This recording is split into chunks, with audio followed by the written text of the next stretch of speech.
Chapter 481, Revenge. Memories flooded Shigeki's brain as he recalled the answer to Kanji's question. He had prepared himself for an extremely difficult battle when he and Fujin were moving towards Tanigakure.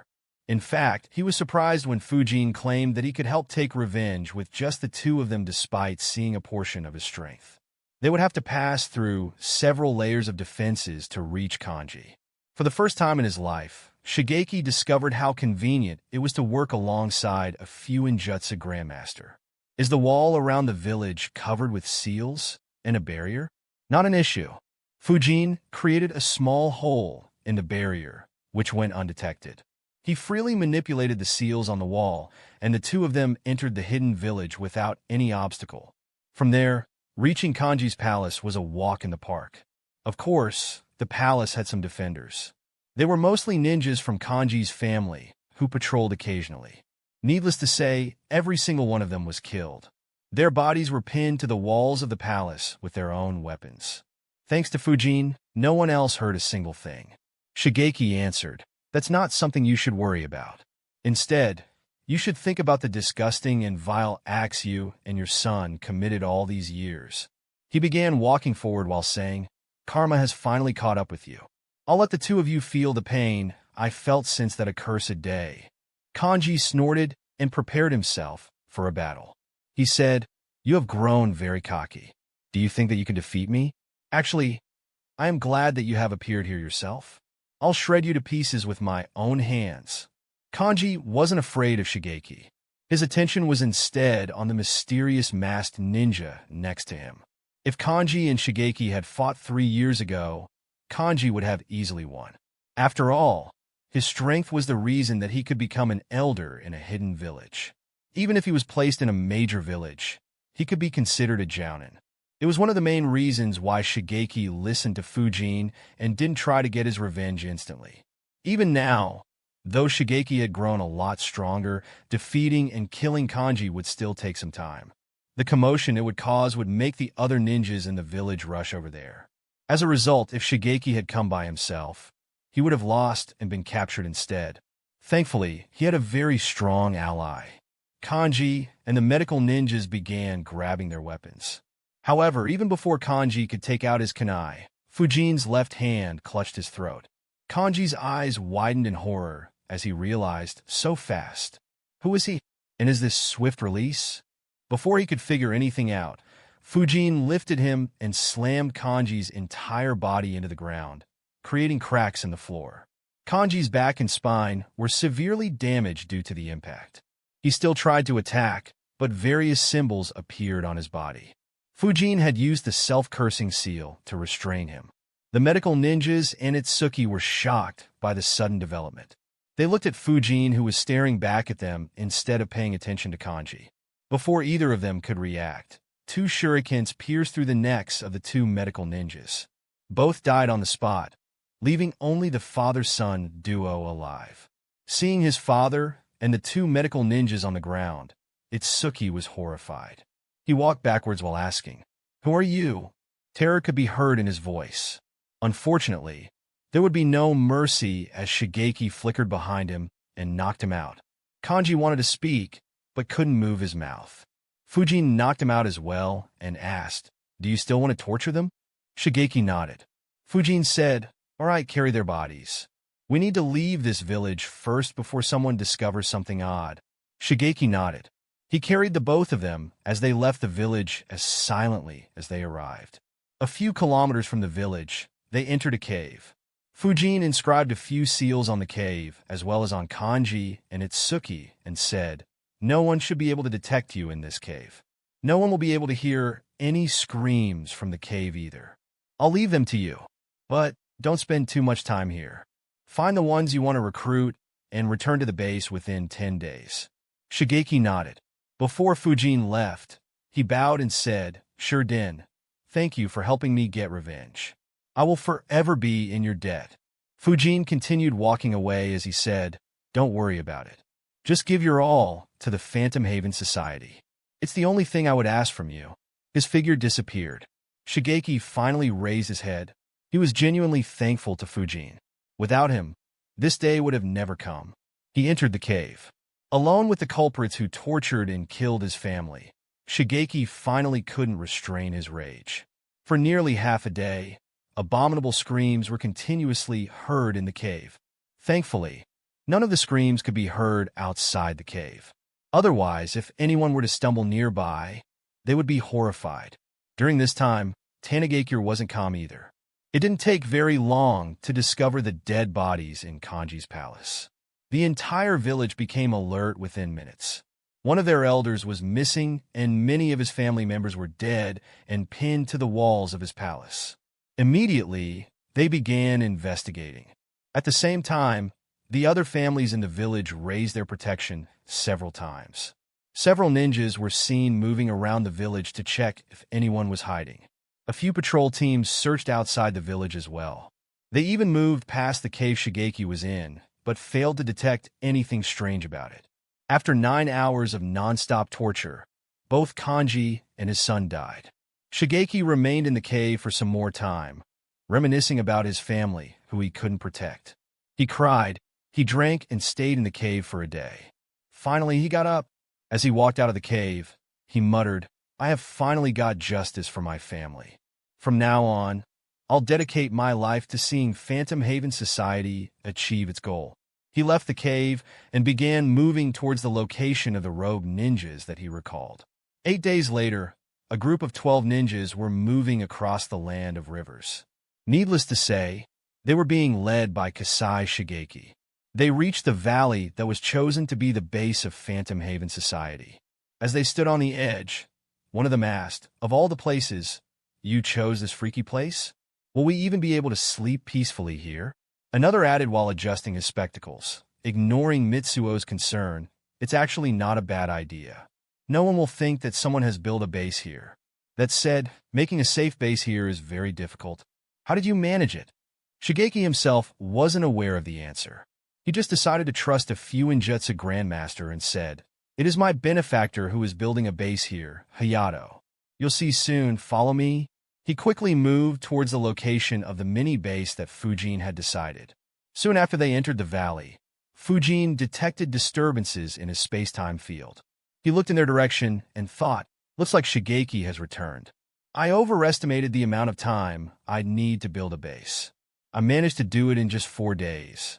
Oh well, it's not like it was a loss. I did spend my days training." If one were to look in the valley, the place where Fujin was sitting, it was quite normal if one didn't try to find any seals. However, a couple of kilometers away, the slopes were covered in hundreds of small craters. In fact, almost every animal had moved away from that location. It would be a long time before they dared to return back to that place. Fujin disappeared from the base and moved towards the mini-base as well. With Wind Instantaneous Body Jutsu, he didn't require a long while to reach.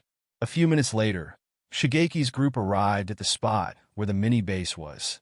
However, confusion appeared on Shigeki's face as he stopped moving. Hayato asked, "What happened? Why did you stop?" Shigeki answered in an unsure tone, "The base was supposed to be here." Everyone immediately looked around in confusion. After a few seconds, Hayato said, "There is nothing here." Mitsuo sighed in disappointment and asked, "Shigeki, is your benefactor unreliable, or has your memory gone bad in these last few years?" Shigeki was confused. He wondered, did something happen to the benefactor? Why else would there be nothing here? Should I go and check the main base? But I can't take these guys there. There is no choice.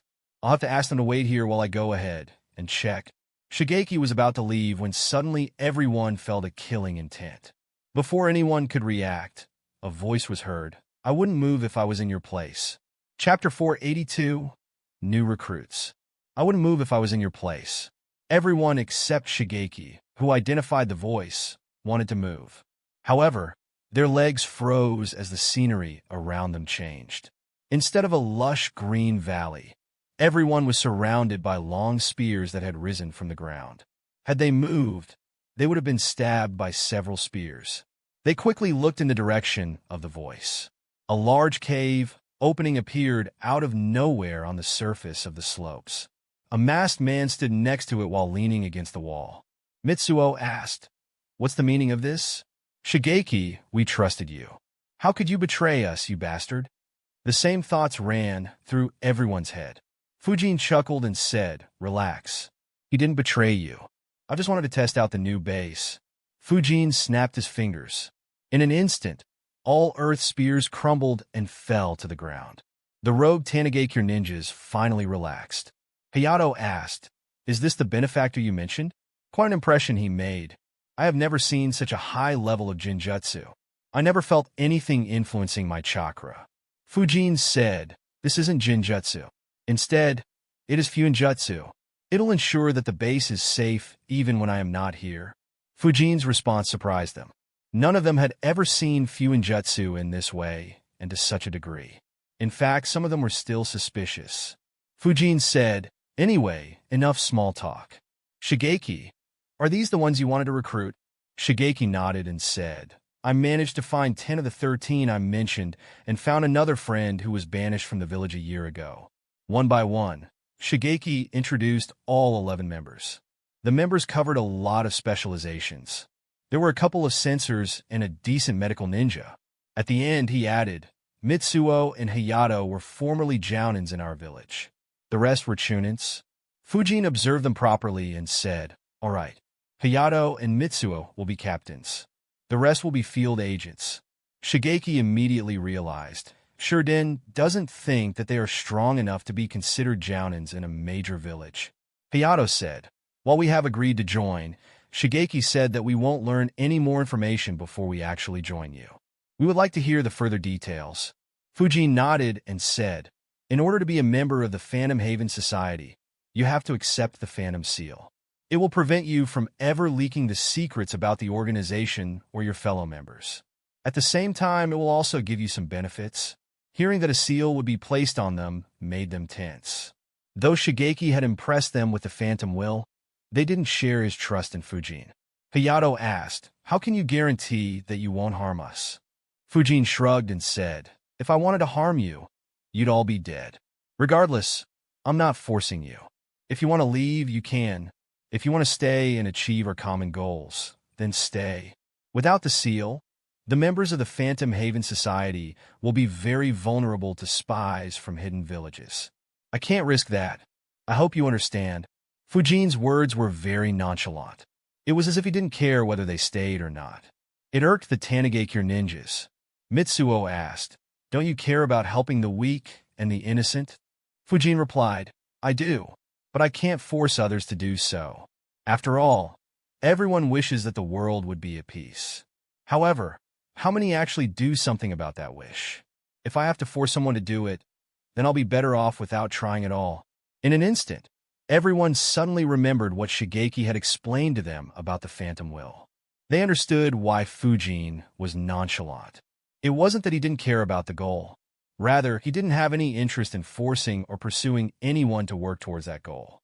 It would be rather pointless if he had to do that, and the organization wouldn't have many people who were truly dedicated to its goal. Everyone became quiet. The 11 ninjas Shigeki brought with him exchanged eye glances. Finally, Hayato stepped forward and said, we are willing to join, but we need your help in getting justice for us like you helped Shigeki. Fujin shook his head and said, I won't help anyone get their revenge. If you join the Phantom Haven Society, then you won't be allowed to use our members to get your revenge. While I won't stop you if you were to go alone, you won't be allowed to take anyone else with you, no matter how close you are. Fujin's words surprised everyone. Considering that Shigeki had appeared to recruit them, they assumed that they would be able to put forth some demands. To their surprise, Fujin didn't entertain any demands at all. It left them in a tough spot. They did agree with Phantom Will and hence followed Shigeki. However, they were more interested in how Fujin helped Shigeki get revenge and wanted to use his help as well. In addition, life as a rogue ninja was very difficult. If they were to get a safe haven where they could stay together and form a strong force, then their life would go much easier. So, their intentions weren't entirely noble. However, Fujin's words forced them into a corner. Fortunately, Fujin added, of course, if the one who you want to take revenge on does something that harms the innocent, then it would be a good reason for the Phantom Haven Society to make a move. However, the Phantom Haven Society will only move when there isn't a grave danger to us. After all, we won't be able to help anyone if we are dead. If your targets hide inside Tanigakure, you shouldn't expect to get revenge anytime soon. How soon you'll be able to get revenge will depend on whether your target is actually a scum and how much effort you put into the Phantom Haven Society. Fujin's words finally gave them hope. They exchanged glances and said at the same time, "We want to join the Phantom Haven Society." Fujin nodded. One by one, he applied the Phantom Seal on everyone.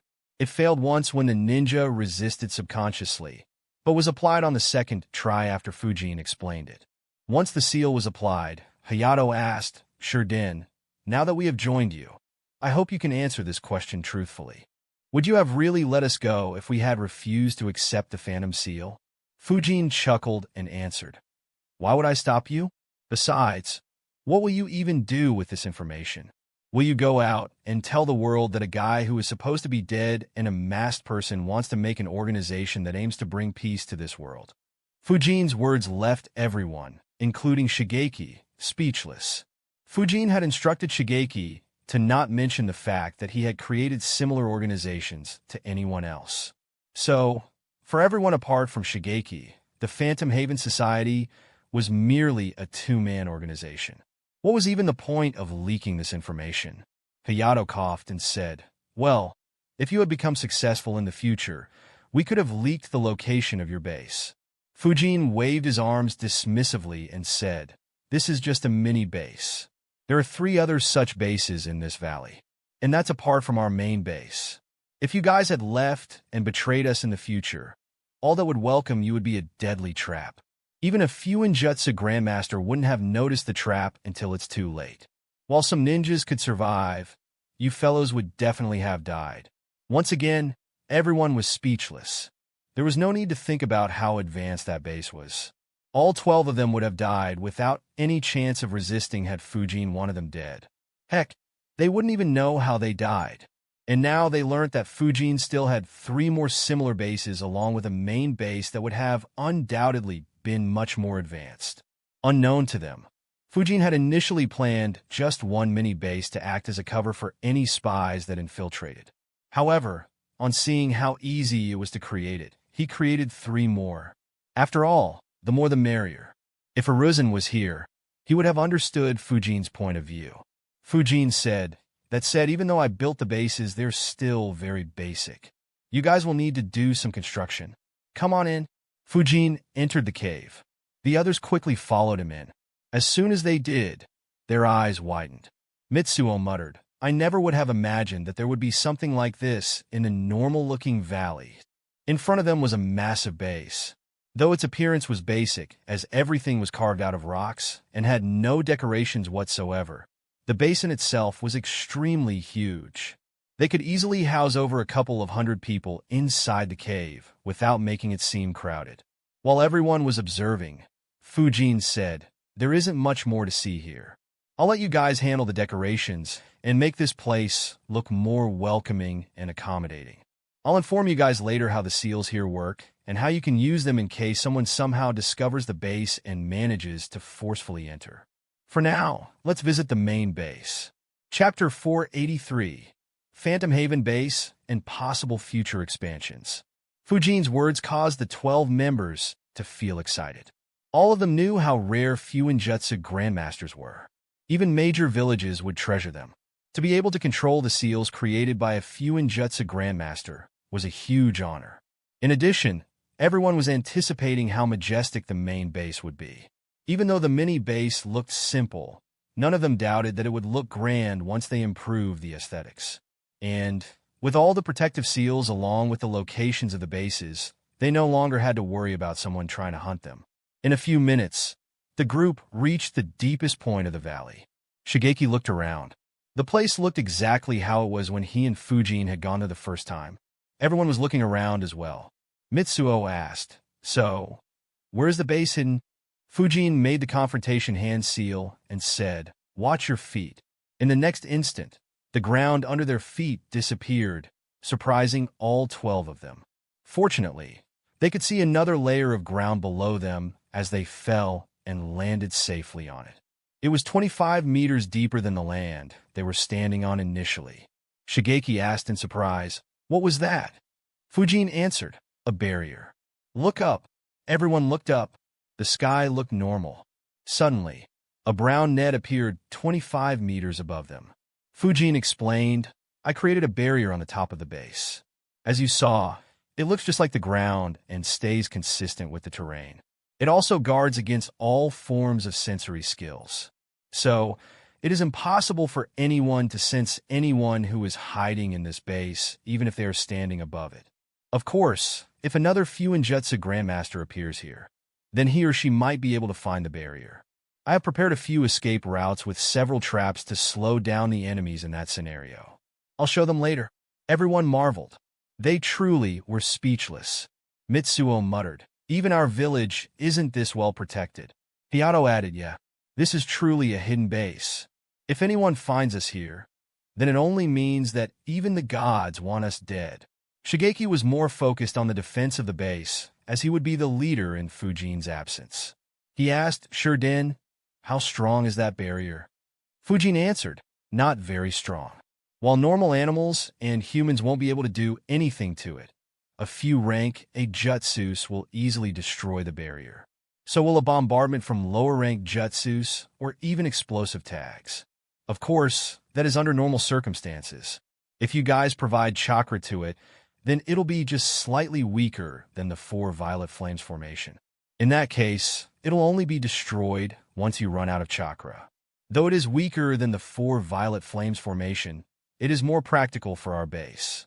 As many as 8 people can provide chakra to the barrier, and all 8 will have to run out of chakra for the barrier to collapse, unlike the 4 violet flames formation. In addition, the people providing chakra to the barrier can be swapped with others inside the base. So if our size grows large enough, only something like a tailed beast bomb or an assault by a large ninja army would break it. That said, once you provide chakra to the barrier, any decent sensor will be able to detect the barrier. So, don't do it unless we are under attack. There is another thing you need to keep in mind. The brown net 25 meters above us indicates that the barrier is active.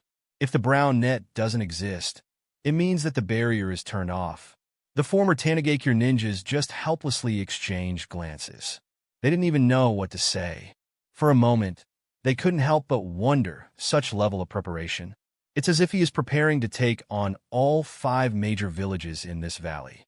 Fujin ignored their glances and added, "The barrier surrounds the base from all the other sides as well. It ends 100 meters under the ground from here, completely enclosing the base. So, any construction you plan on doing here can be done in 2 ways. 1, on this ground, but it'll be restricted in terms of height by the barrier above us. Alternatively, you can dig and carve buildings and houses in the ground, but pay attention to ventilation.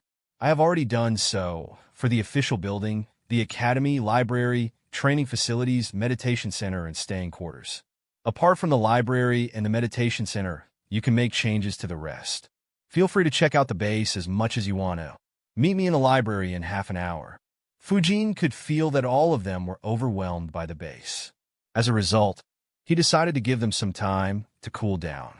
Even though they were mature and hardened ninjas, it was a no-brainer for them to be surprised at seeing such a high level of Fuinjutsu.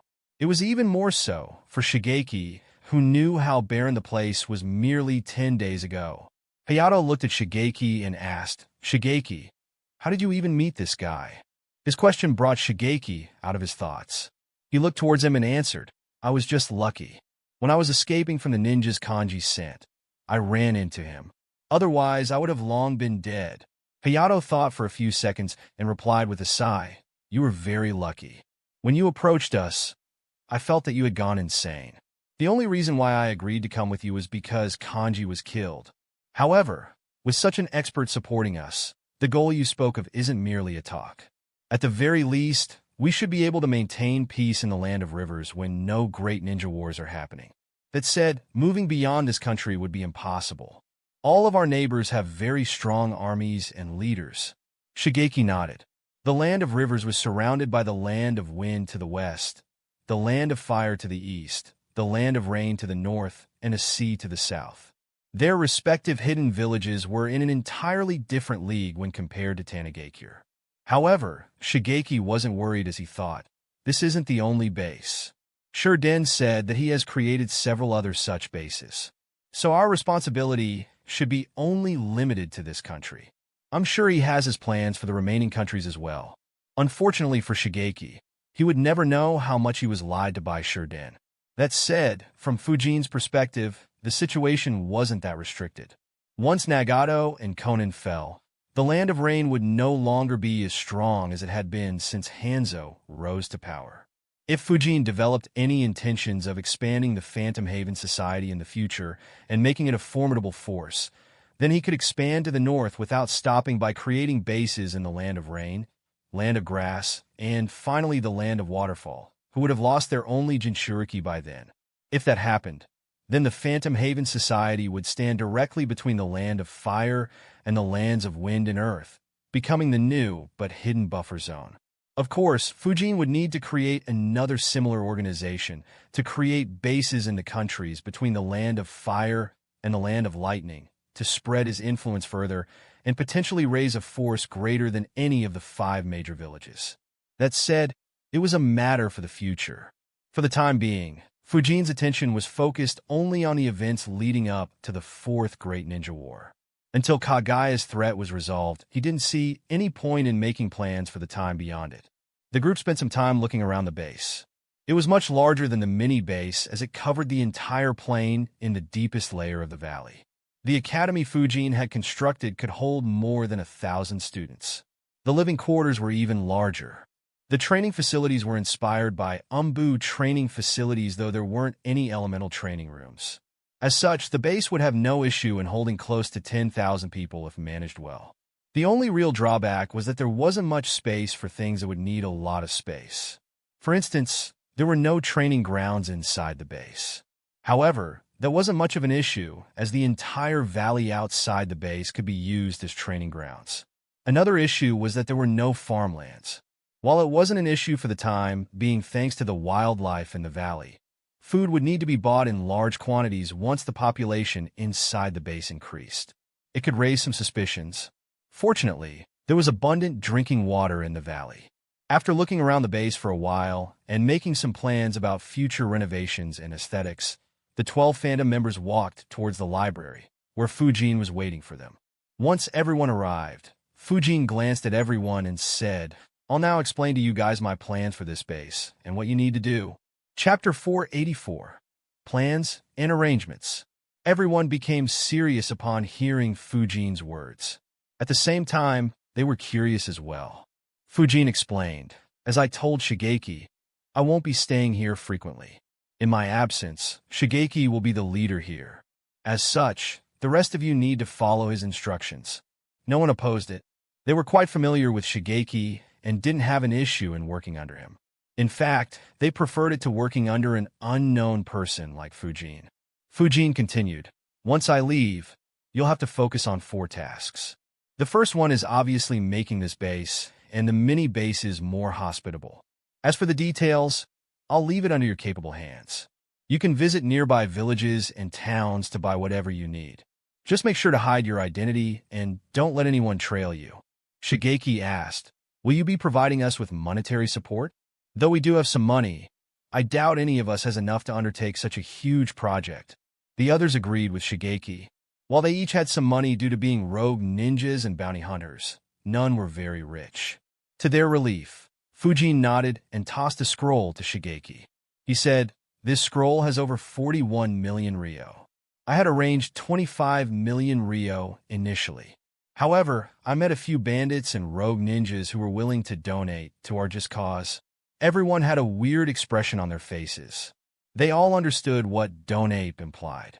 Fujin placed a few more scrolls on the rocky table he was leaning against and said, "These scrolls contain weapons that those kind souls donated. Put them to good use. Anyway, returning to our topic, the second task you'll handle is creating an information network. Needless to say, these informants won't be members of Phantom Haven. So, no need to explain our goals or to give them much information. Just pay them and treat them as employees. Retain or replace them based on how useful they are. You can use civilians or rogue ninjas who have a good reputation for this purpose. If any rogue ninja shares our values and goals, then we could recruit him or her in the future. You could divide yourselves into teams to handle these two tasks at the same time. You can start with the third task only after the first two are complete. Shigeki interrupted Fujin and asked, "Sure Den, which areas should our information network cover?" Fujin replied, "Every place except the hidden villages. We can't keep an eye on them without attracting a heavy backlash. So leave them be." Fujin's words surprised everyone. Shigeki said, "But we are surrounded by strong countries. We won't be able to do anything in their territory even if something happens." Fujin nodded and said, "Yes, we won't be. But that doesn't mean that we should stay oblivious to the atrocities happening there. Our information network will cover the entire world. I believe that our efforts will be very successful in the land of rivers. It might make us feel content and satisfied. However, the information about the atrocities happening in the rest of the world is what we need to remind ourselves that there is still a lot more that we need to do. We need to know what else is happening in the world to give us the motivation to make ourselves strong enough that one day we might be able to make a difference for those helpless people as well." Fujin's little motivational speech immediately inspired and motivated them. None of them had thought from this angle. In fact, they would be extremely satisfied as long as they made the land of rivers a safe place. Hayato looked at Fujin in disbelief and thought, "I can't believe such a kind person exists. With his capabilities, he can easily live a peaceful life anywhere he wants to, and yet he wants to do so much." Just like Hayato, the rest of them were touched as well. Fujin was satisfied with their reaction. He continued, "The third task is to use this information to rescue the people who are being attacked by bandits or rogue ninjas.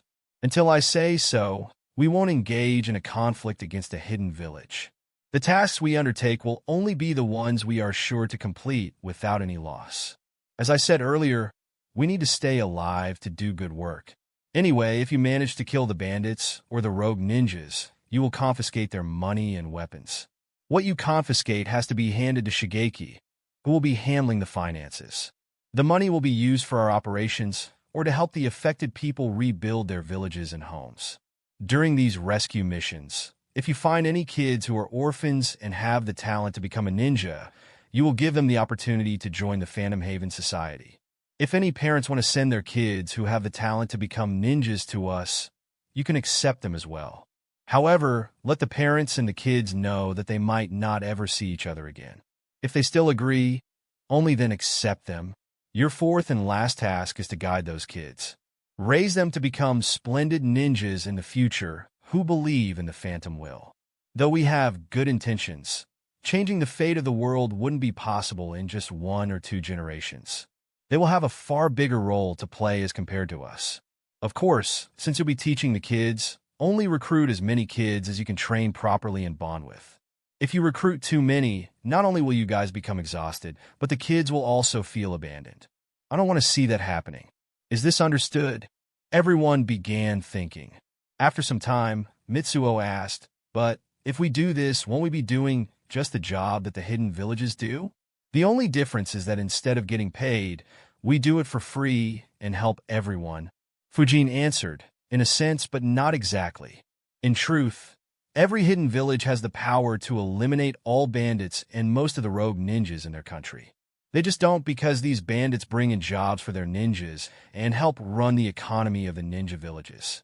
After all, who will be hiring ninjas if the world is peaceful? We don't need to think about that. Once our strength grows, we will be sweeping through all bandits and rogue ninjas in this country. What we do after that will depend on how Tanigakure reacts when they don't get many mission requests." Fujin's words forced everyone to think. Suddenly, they all understood the implications of creating such an organization.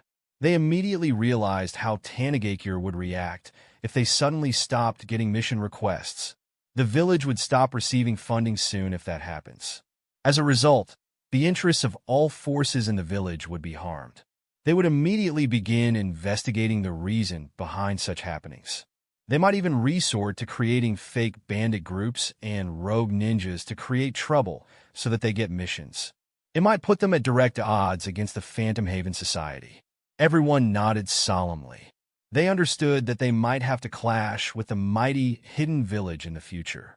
However, there was also a sense of excitement, as everyone other than Shigeki had someone they wanted to kill from Tanigakure. What none of them saw was that such a development could lead to other hidden villages becoming wary due to such a development. They might aid Tanigakure in eliminating the Phantom Haven Society. Only Fujin saw this threat, but he wasn't concerned as it was highly unlikely that the Phantom Haven Society would become that strong anytime soon. Shigeki nodded and said, "All right, we understand. We will do the best we can while keeping ourselves safe." Fujin nodded and said, "Good. I'll now explain my plans on how to raise and guide the kids we recruit. Does any of you have any experience in guiding young children?" Everyone exchanged glances. After a minute, one guy said, "None of us have taught in the academy. However, all of us have some experience in guiding genins." Fujin nodded and said, "All right.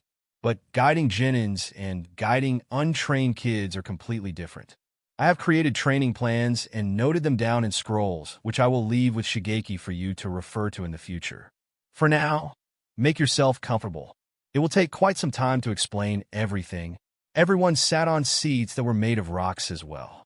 Fujin explained all his plans on how to train the kids. The plan was quite similar to how children were raised in Konoha's academy, but with quite a few changes. For starters, the focus was very heavily inclined towards practical and combat skills instead of theory. The plan was created aiming to make every dedicated student as strong as a chunin before they turned 12. Unlike Konoha, which had only implemented a part of Fujin's recommendations, Fujin intended to implement everything here from the word go. The academy inside this remote valley would be the first in the entire ninja world to have clubs and offer specializations to every student despite being the youngest and having access to the lowest amount of resources. Chapter 485.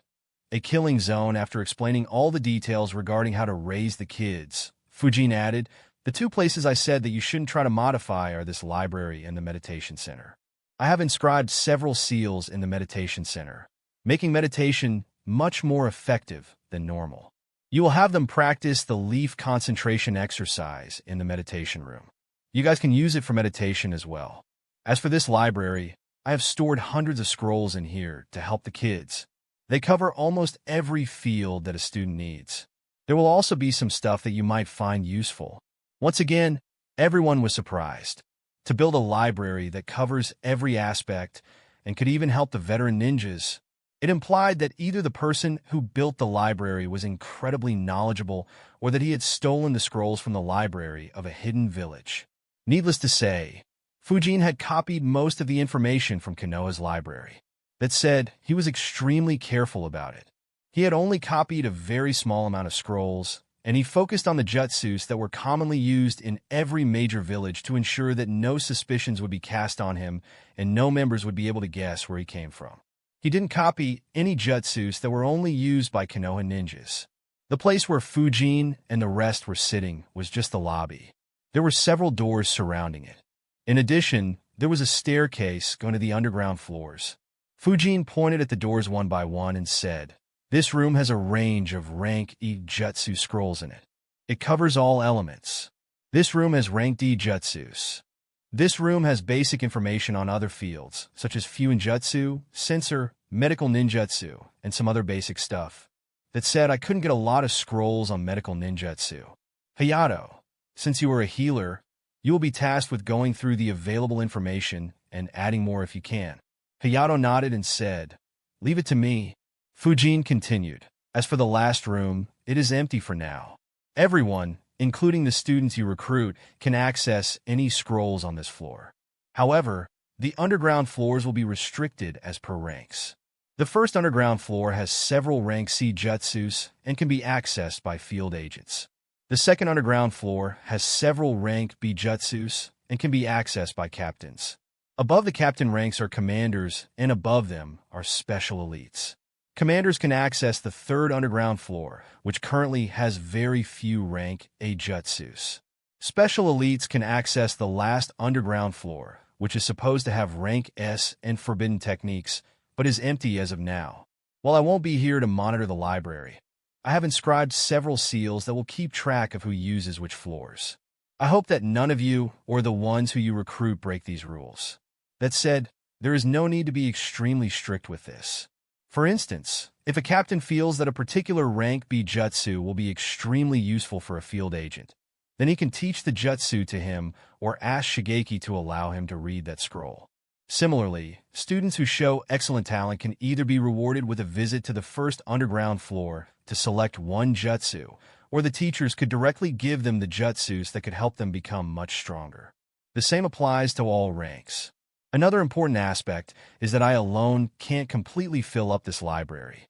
So, if any of you know a jutsu that isn't in this library, then you can create proper scrolls for them and add them to the library.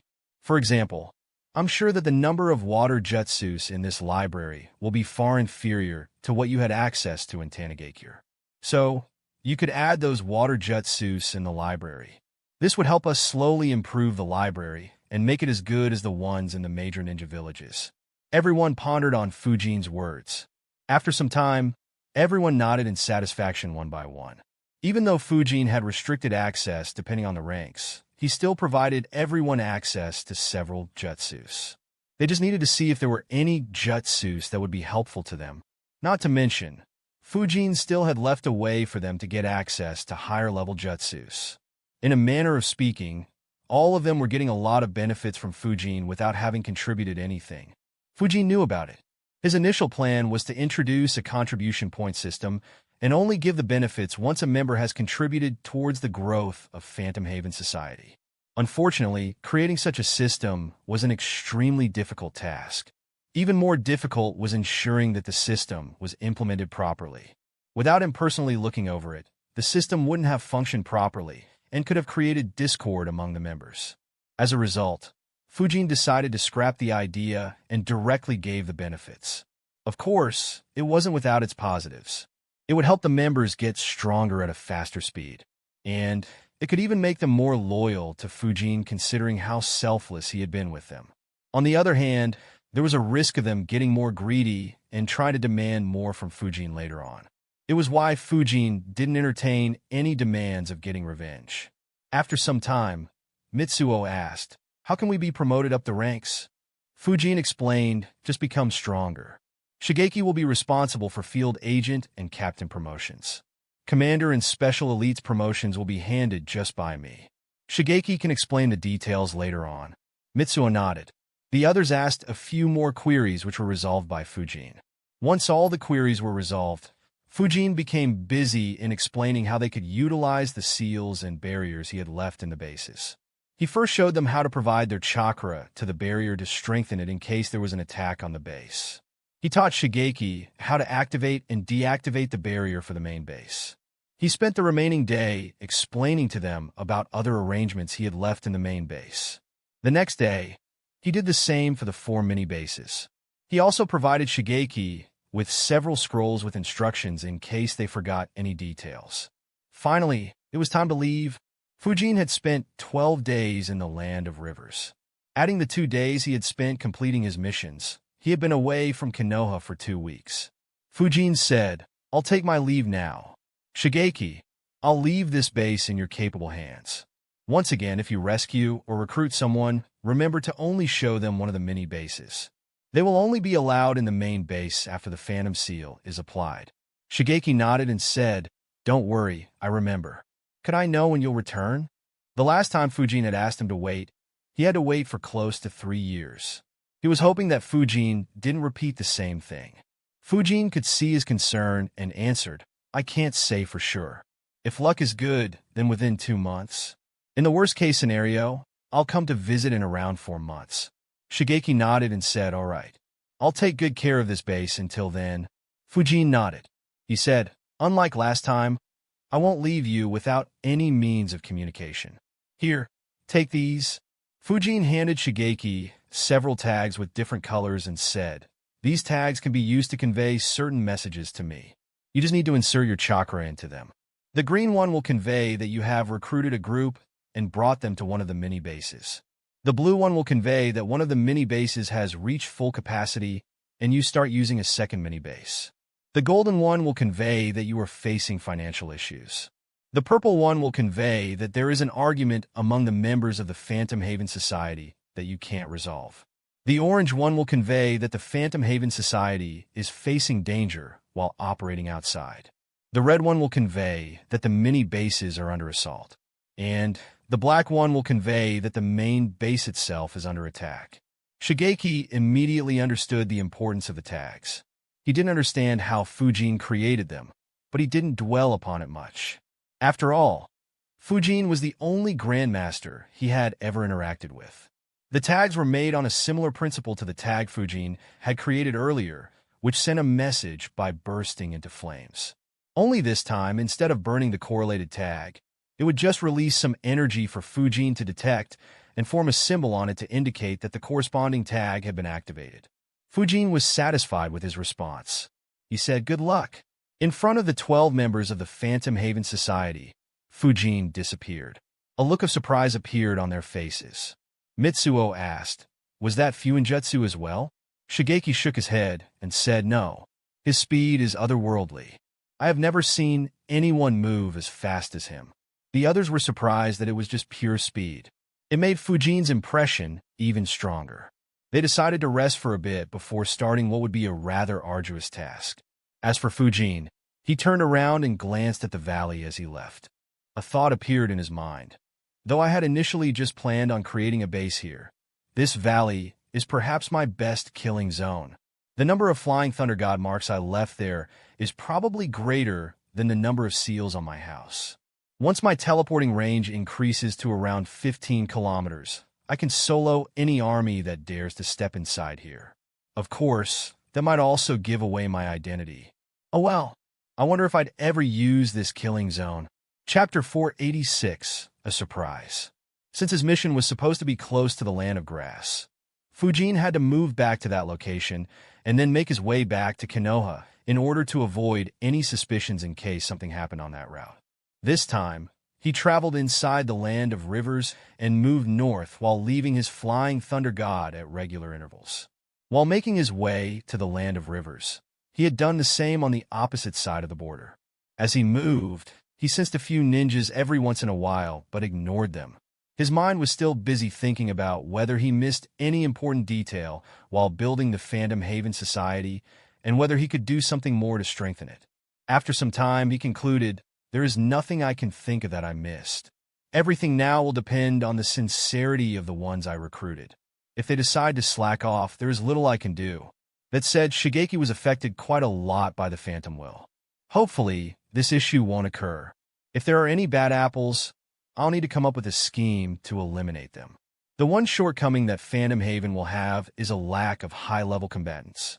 Shigeki should reach the elite Jounin level soon, even though his chakra levels aren't sufficiently high. However, apart from him, others don't even qualify to be called Jounins. Not to mention, even when Shigeki becomes an elite Jounin, he'll be one of the weaker ones. There is not a lot I can think of to improve his strength after he masters pressure damage and Blades of Wind Jutsus without giving him any classified jutsus.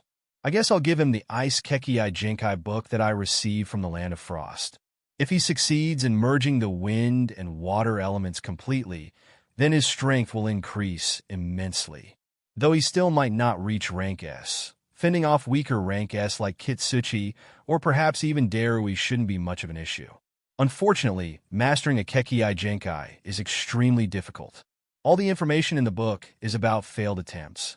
So, this method has a very low chance. Should I try to recruit a rogue elite Jounin to increase top-level combatants? But who? There weren't many rogue elite Jounins. The ones who existed were almost all recruited into the Akatsuki. The worst part was that most of them had already died. Needless to say, Kakuzu was the one who killed the most. Fujin analyzed. The only ones I can think of are Zabuza, Raiga, and the six-tailed Jinchuriki, Utakata. Unfortunately, all of them are rather difficult to deal with. I might be able to convince Utakata, but Akatsuki is hunting the Jinchurikis. It could directly expose the base in the future. It's too risky. However, Zabuza and Raiga's personalities don't suit the Phantom Haven Society. Not to mention, Zabuza's goal is still Kirigakure. If I recruit them, then it might result in a conflict within the society.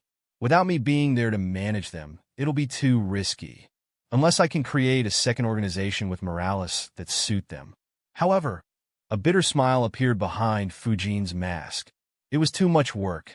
He had to spend long hours and had dozens of shadow clones wrecking their brains to come up with every arrangement for Phantom Haven Society. To do something that might be even more complicated would take a lot of time. Fujin let out a sigh and decided, screw it. There is no point in spending so much time on an organization. Even in Phantom Haven Society, my interference has to be minimal. In this world, the only thing that matters the most is the strength that you have. If I were to become as strong as Hashirama or Madara, or better yet the Sage of the Six Paths, would it matter if I have 10 ninjas under me or 10 million?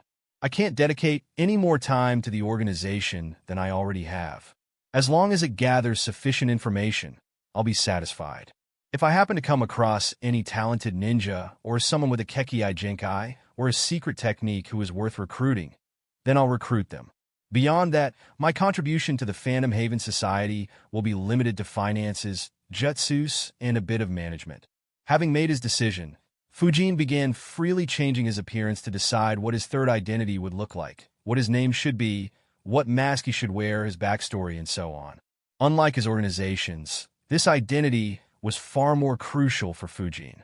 It would be what he'll be using to wreak havoc in the ninja world. After some time, Fujin finally decided on his disguise. He wore a demon mask that was painted in red and black. His build was lean, but quite tall, at nearly 7 feet. It was hidden behind a long black cloak which Fujin intended to inscribe hundreds of seals on to assist in battle. Just like Shurden, this identity didn't wear any headband either. After deciding on the appearance, Fujin thought, what name should I give this item? Fujin suddenly stopped and jumped backwards. Several shurikens rained down on his previous location. Fujin looked forward and 4 ninjas appeared against him. He wondered, what the hell? I ignored them and they still came to find trouble with me? Besides, what do Amigakure ninjas want in the Land of Rivers? I'm still quite some distance from the Land of Rains. Fujin was indeed surprised. He didn't expect anyone to attack him without any provocation. Even more surprising was the fact that the attackers were from Amigakure and not Tanigakure. The leader among the 4 Amigakure ninjas instructed authoritatively. Take off your mask. Fujin asked in a taunting tone. Sure, and what else? Should I write my autobiography as well? Fujin's voice was incredibly deep. It was the voice he would use with his third identity. He thought, oh well, though I wasn't expecting a fight, these 4 aren't very weak. The lead ninja should be a jounin, while the other 3 are close to elite chunin level, though they might be jounins in aim. It should be good for my first fight with lightning jutsus. Fujin's taunt annoyed the 4 aim ninjas. The leader said, one of our ninjas stole important documents and escaped into the Land of Rivers. We need to check everyone to ensure that he doesn't escape from under our noses. Fujin once again taunted. Why would someone like that run in this direction instead of escaping? The leader arrogantly replied, it doesn't matter. If you don't want to die, take off your mask. Otherwise, meet your doom. He thought, who does this bastard think he is to be so arrogant? I would have let him go initially, but now, even if he takes off his mask, I'll accuse him of using transformation jutsu and kill him. Considering the speed he was moving, he should be at jounin level. So, he should be having a lot of money or other valuables. To his surprise, Fujin chuckled and replied, guess I want to die then. The leader snorted and pulled out a small Vajra-shaped object. He shouted, kill him. Immediately, the 3 aim ninjas got into action while the leader followed them. Fujin didn't make the first move as he wanted to test his prowess with lightning release. There wouldn't be much point if he eliminated them in the blink of an eye. However, he couldn't help but shake his head and think, in this world, when there are so many people who can kill you in the blink of an eye, why do you want to butt your heads with someone confident enough to face you? Even Hanzo and Nagato won't be able to guarantee my Fujin's eyes suddenly widened as he noticed the weapon in the leader's hands. A blade of pure electrical energy that glowed yellow appeared from the Vajra-like object. It turned out that it was just the hilt of the sword.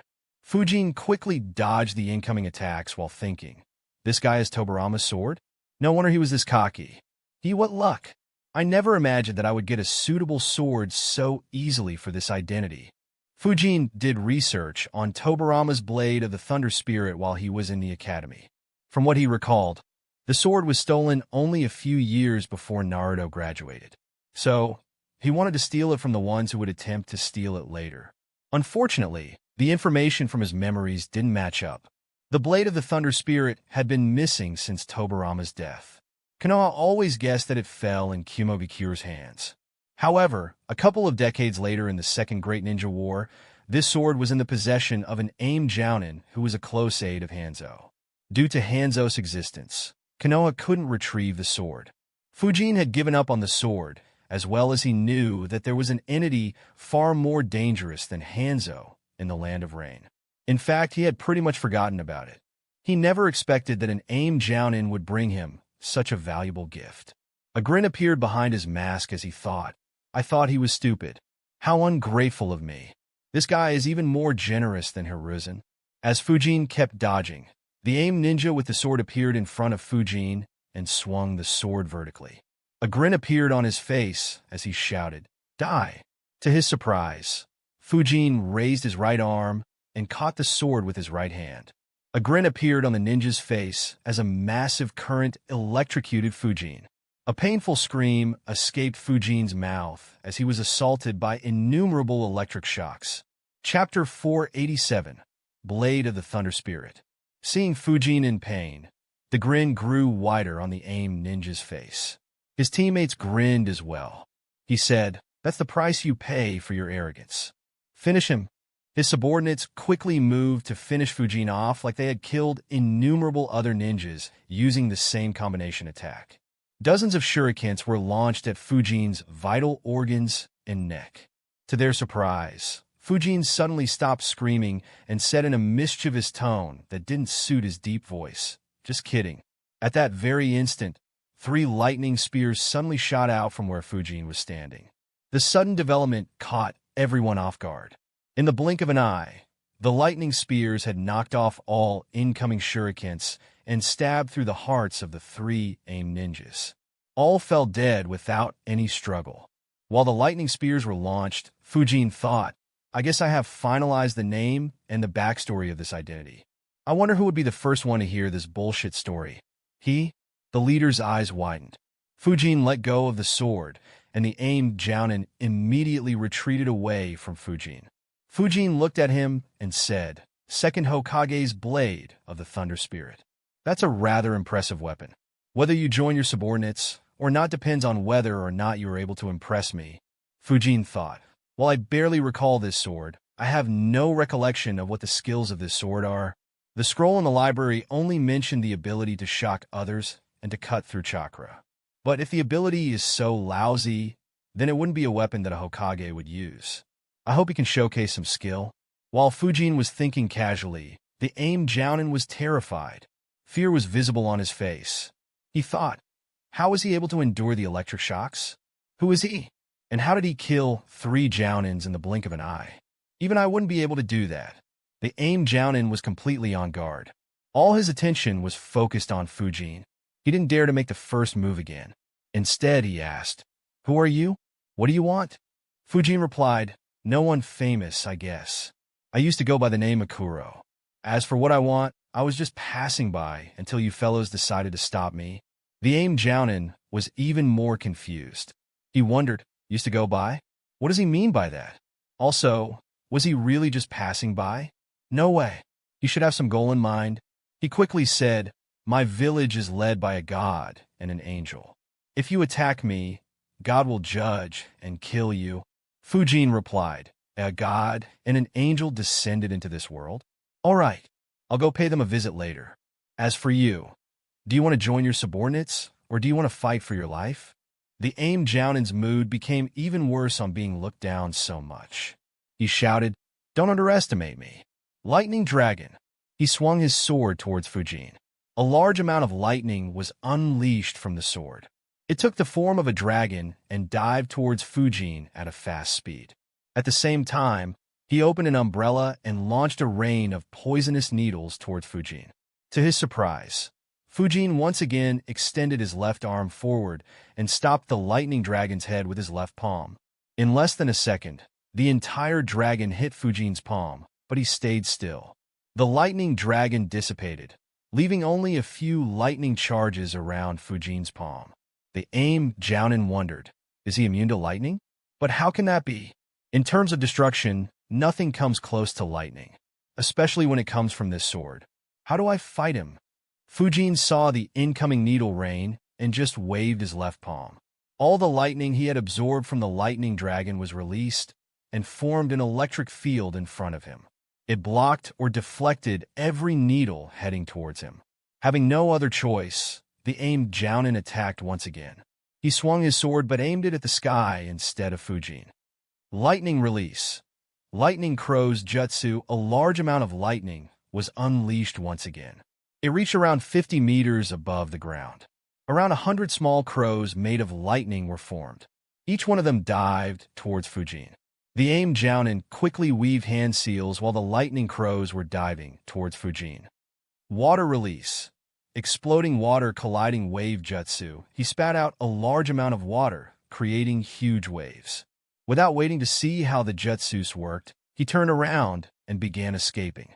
Fujin observed the attack and analyzed, weird, very weird. The amount of chakra he is using doesn't match the amount of chakra it should take to form such a large jutsus. His chakra consumption should have been 10 times higher. Does the sword have an amplification effect? If so, I can see why Tobirama used this sword. He was famous for his water jutsus. Using this sword, he could seamlessly use the water-lightning combination jutsus. Not to mention, his chakra consumption will be much less. In a war, this could be the deciding factor between victory and death. When Fujin had just become a genin, his favorite battle tactic was staying in the background and forcing his opponents to consume all their chakra. While he used that tactic more because he was subconsciously afraid to put himself at greater risk, this tactic was disgustingly effective against opponents who had lesser chakra. As such, he could easily see how much benefit the sword would be in a war.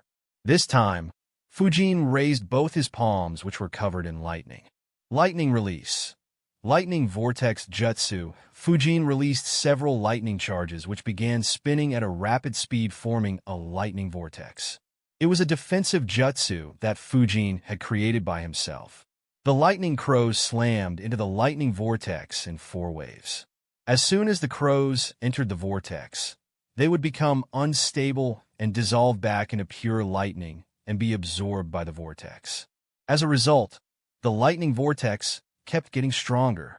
Once the bombardment stopped, Fujin controlled the vortex and slammed it as well as his hands into the ground. Lightning release. Lightning rage jutsu in a moment. A blast wave of lightning was unleashed towards the incoming water wave. As strong as the water jutsu was, Fujin's jutsu was strengthened by the lightning crow jutsu unleashed with the help of the sword. As a result, the two jutsus were at completely different levels. The blast wave of lightning tore through the water wave, completely dispersing it in different directions. Fujin let out a sigh and muttered, "How disappointing." A Senbon appeared in Fujin's left hand. Fujin's lightning chakra began flowing through the needle as he threw it towards the Jounin who was escaping. As he escaped, the Jounin turned around to see what the loud noise was. His eyes widened as he saw his water jutsu getting blasted away mercilessly. Suddenly, he noticed a small shiny object surrounded by blue sparks piercing through several trees. Before he could react, the lightning-charged Senbon pierced through his heart. His eyes widened in disbelief. He looked towards his chest as his jacket was being dyed red with his blood. As he lost his footing and dropped to the ground from the branches he was running on, he looked forward and saw the lightning-charged Senbon continuing forward while piercing several more trees until it escaped beyond what he could observe. A few seconds later, his eyes closed as he followed his 3 subordinates into the afterlife. Fujin flickered next to him and took the sword hilt from his hands. Fujin observed the Vajra-shaped hilt and inserted some chakra into the sword. Once again, a thunderblade appeared. Fujin observed the blade as he continued analyzing. That said, though it could be used to conserve chakra, it isn't strong enough to create an impact in any other way in a fight between rank S ninjas. Then again, even though Tobarama lost this sword during his death, he didn't leak the correct methods of using this sword, as the scroll in the library said. Those should be with Hiruzen or Danzo. Even though Amigakure had this sword for some time, they shouldn't have unlocked all its secrets. If that is the case, then it might have more secrets. Oh well, let me see what this generous fellow knows. Fujin placed his palm on the aimed Jounin's head and began reading his memories. Chapter 488, Learning a Strong Jutsu. After reading his memories, Fujin analyzed, I see. So Nagato has already killed and replaced Hanzo quite some time ago. The Land of Rains is officially a forbidden place from now onwards. Though I should be able to escape from the Six Pains, there is no need to risk confrontation with him as of now. Anyway, it looks like the Lightning Dragon and the Lightning Crows were the two strongest jutsus this guy could use with the help of this sword. Still, this guy? The sword was given to him by Hanzo after the previous wielder died. To think that he would betray Hanzo and beg Pain to allow him to serve him instead. Should I consider him traitorous, or just a smart guy to leave the sinking ship? Probably the former. He wouldn't have attacked me if he was that smart. Oh well, it's good that AIM at least did some research on this sword. When they first got it, they could only use it to cut through chakra and zap anyone by physically touching the sword to them. That would have been borderline useless in a battle at my level. Fujin stopped providing chakra to the sword, and the thunder blade disappeared. Fujin stored it in one of the storage seals he had inscribed on his right forearm. He cremated the AIM Jounin's body and buried the ash deep into the ground as usual and left the area. As for the other three bodies, Fujin didn't particularly care. After all, they barely saw anything before dying. As Fujin left, he analyzed, though I have this sword, I might still need to get a couple more made of chakra metal. The blade of the Thunder Spirit, though good, is in elemental form. I'm not used to such a sword. I'll need to test how this sword will perform against a normal sword that has chakra flow charged with different elements. If it doesn't work against wind or lightning chakra flow, then using it for defense will be suicidal. That said, using this sword as a medium for using long and mid-range lightning jutsus will be very useful. If I can't settle a fight quickly against an opponent who is about as strong as me, then I should use this sword to conserve my chakra. Oh well, I'll experiment with this later and decide what to do. Fujin quickly moved towards Konoha, changing his appearance back to Fujin once he entered deep into the Land of Fire. A day later, he reached Konoha without any other incident. He visited Shichiro and reported the completed missions before returning back to his house. After returning, Fujin thought, so what should I do now? Should I continue with the Flying Thunder God training? Or should I continue with what I started in the valley? Fujin thought for a bit before deciding. I've been training the Flying Thunder God non-stop for quite some time. I'm developing some fatigue. I guess it'll be good to take some time off that jutsu and focus on others. I guess it's time to finally master this. Fujin raised his right palm and began releasing chakra. It began rotating and immediately formed a Rasengan. Immediately, Fujin began infusing wind chakra into the Rasengan. Slowly, wind began revolving at a very high speed around the Rasengan. For very small blade-like shapes appeared around the Rasengan, spinning rapidly around it. Fujin looked at the chakra ball and thought, I knew that my affinity to wind is high, but I never imagined that it would be so ridiculously high. Thanks to the shadow clone trick, I managed to infuse wind chakra successfully into the Rasengan with an hour of practice back in that valley. However, my clones managed to infuse the wind chakra into the Rasengans without the aid of any other shadow clone on the second day of training itself. To think that I would learn wind release, Rasengan, so quickly without needing any clones to assist me, Fujin slowly dispelled the jutsu without letting it explode. A breeze appeared inside his house, but thanks to Fujin's control, no damage occurred. However, Fujin's breathing became rougher. He analyzed, that said, the chakra needed for this jutsu is beyond ridiculous. And this is just the wind release, Rasengan. Rasenshuriken will still require even more chakra. Though I spent 5 days training there, I couldn't actually train a lot due to how chakra intensive this training is. That said, I could only spend half my chakra back in the valley as I needed the other half in case something happened. This time, I'll consume the soldier pill and have my shadow clones train 5 days straight. Not to mention, I have another issue to handle. While creating this jutsu shouldn't be a tough task for me, actually slamming it into an enemy would hurt like hell. My shadow clones instantly disperse due to the backlash of the jutsu after they slam it into an object. It's time to go to Mount Matiki. As per what Ryu had said the first time we met, my chakra has already surpassed what he had said to be the minimum requirement for learning Senjutsu. If I can learn Sage Mode right now, then I'll be able to handle the backlash caused by the Rasenshuriken. Besides, I'm excited to see what the Sage Mode taught by winged sabertooths would look like. Fujin was about to summon Kaido when suddenly his bell rang. Fujin looked towards the door and thought, Naruto, what good timing he has. A few minutes ago, I wouldn't have returned home, and a minute later I would have already left. Fujin opened the door, and Naruto excitedly said, Fujin, I had just come to train when I saw that you had returned. Fujin smiled and said, I just returned. And I was just about to leave once again. What's up? Naruto looked in a confused manner and asked, You're leaving already? Fujin nodded and said, Yes. I have some work. I should be back in another week or two. Anyway, how's your progress? Naruto immediately answered, I can run up the trees now. However, I'm still struggling with using 2 jutsus one after another. Fujin replied, They'll take a lot of practice. Keep training as hard as you can, and you'll succeed soon. Good work with tree climbing, though. Come with me. I'll show you another cool thing before I leave.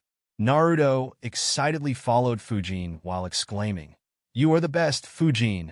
The two quickly made their way towards the river. Fujin said, This one might be more fun than climbing on trees. This time, you'll have to learn how to walk and later run on the water. Naruto's eyes widened. He asked Fujin in surprise, We can do that? Fujin replied, Sure we can. Watch. Fujin stepped forward and began walking on the water. He turned around and said, Now you try. Concentrate chakra on your feet and step on water.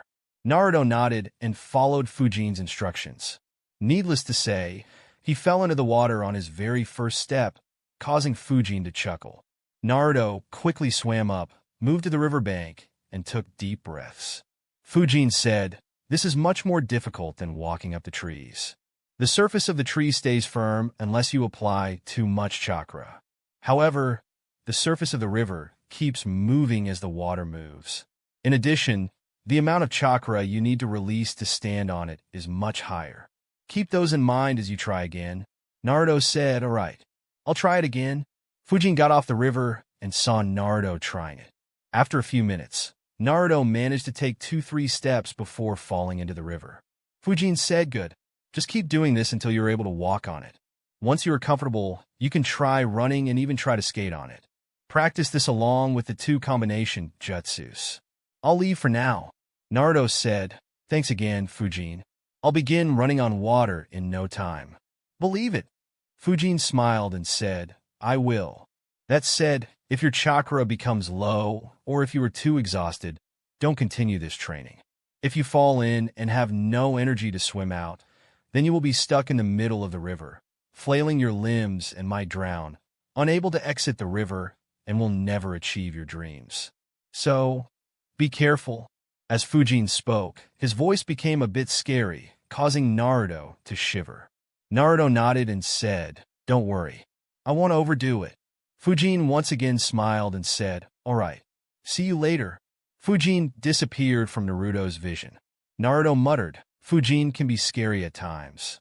Still, I want to learn how he can disappear out of nowhere. Of course, though Fujin's words were scary, he wasn't really worried.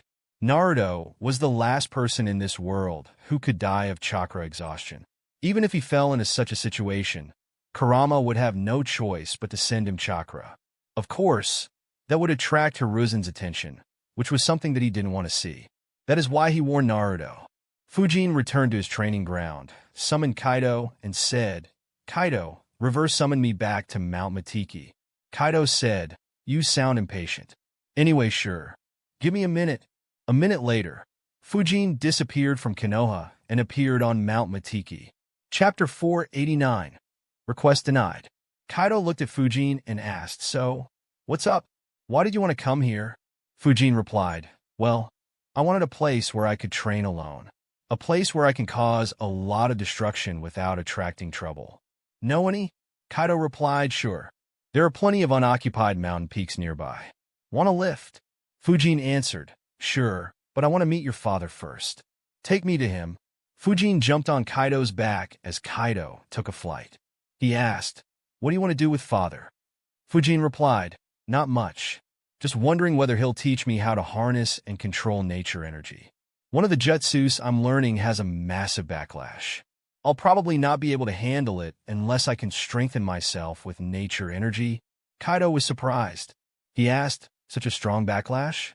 The jutsu must be impressive." Fujin chuckled and replied, "It is.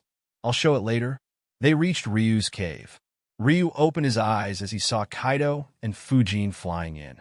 Kaido landed in front of his father, and Fujin jumped down.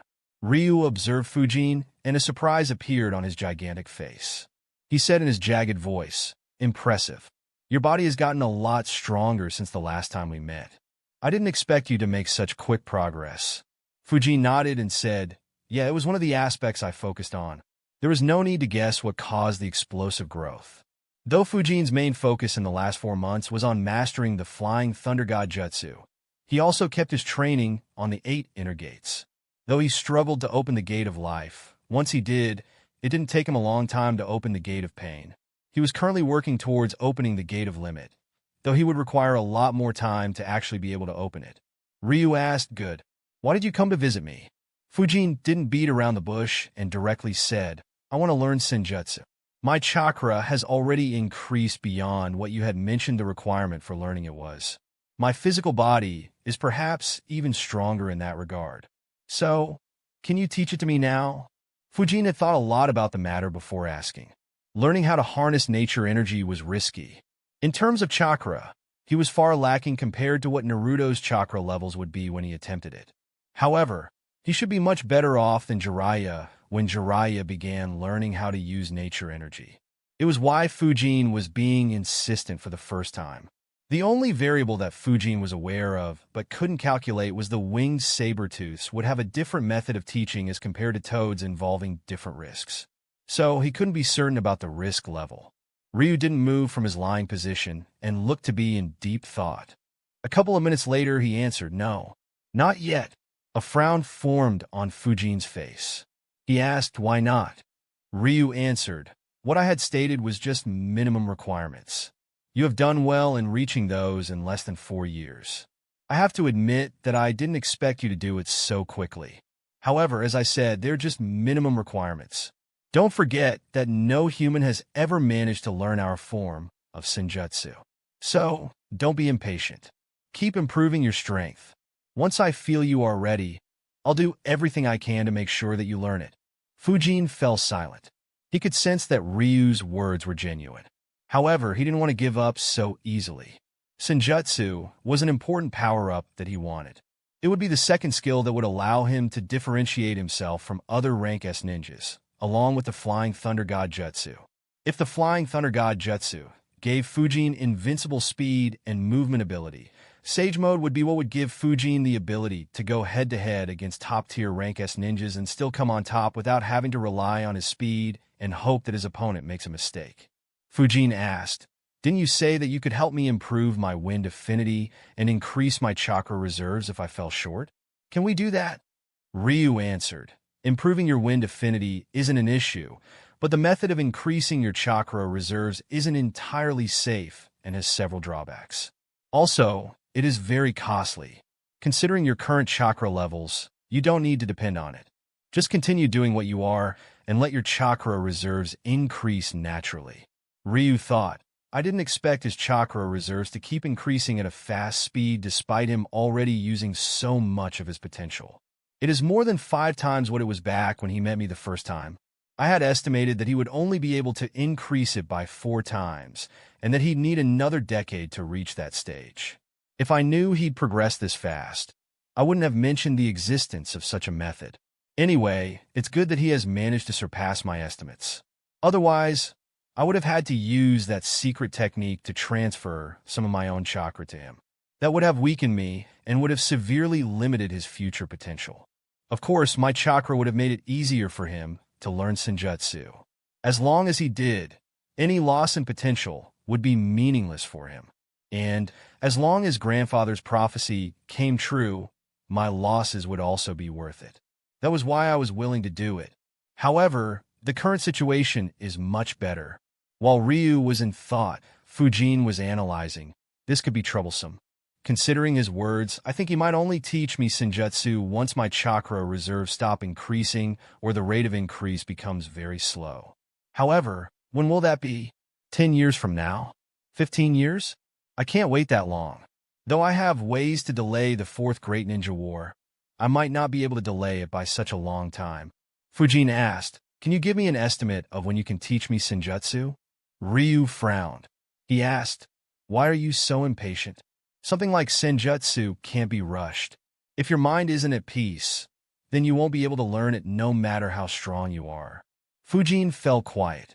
After a few moments, he sighed and said, "There are a lot of undercurrents flowing in the elemental nations right now. There is a massive civil war in one of the major countries which has been happening for over half a decade. The other countries are slowly building up their power as well.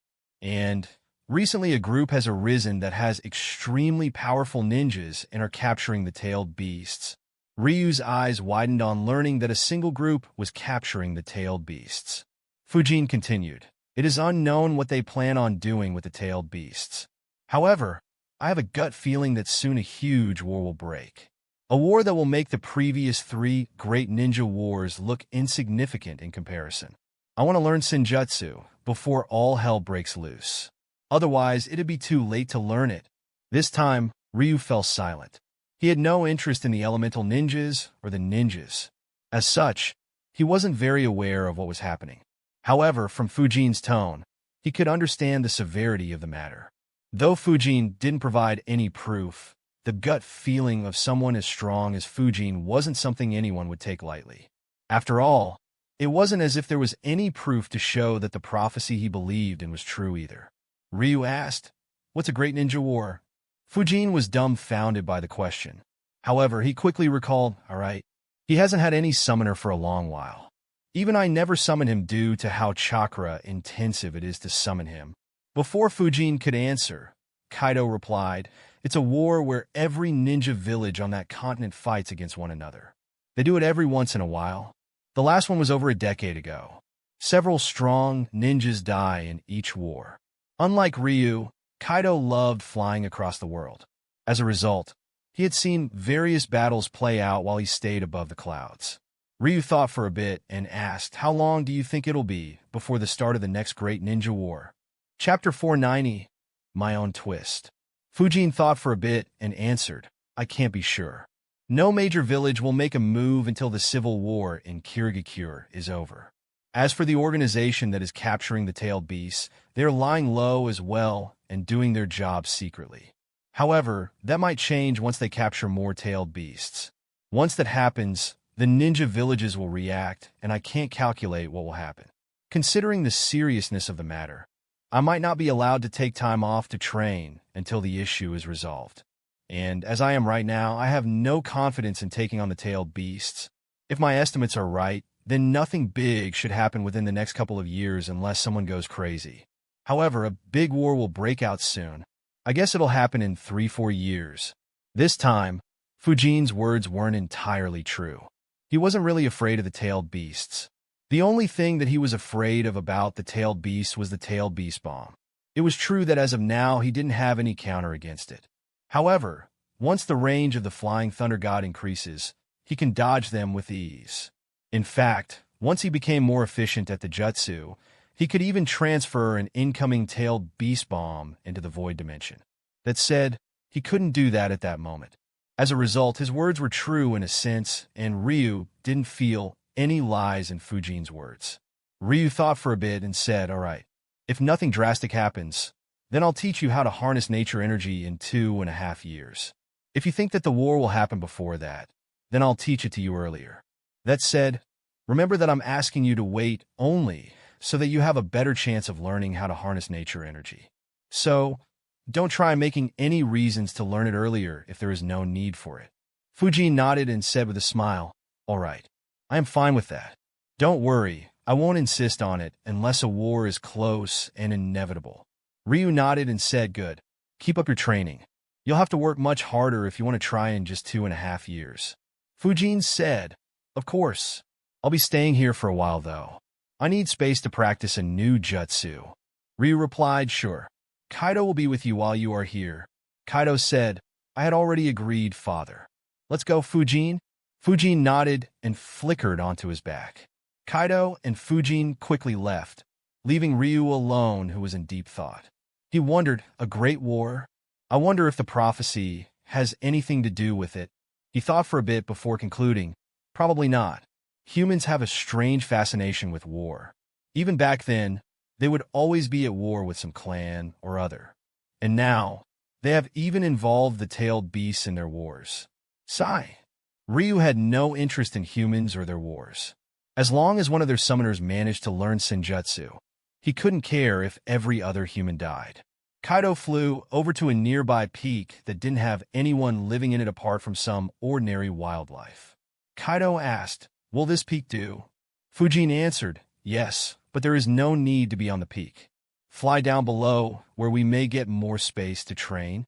Kaido said, "All right. Let me know when you find a suitable spot." Kaido dived down. Soon, Fujin noticed a spot that would be ideal for training. On his instruction, Kaido landed there. Fujin got off his back.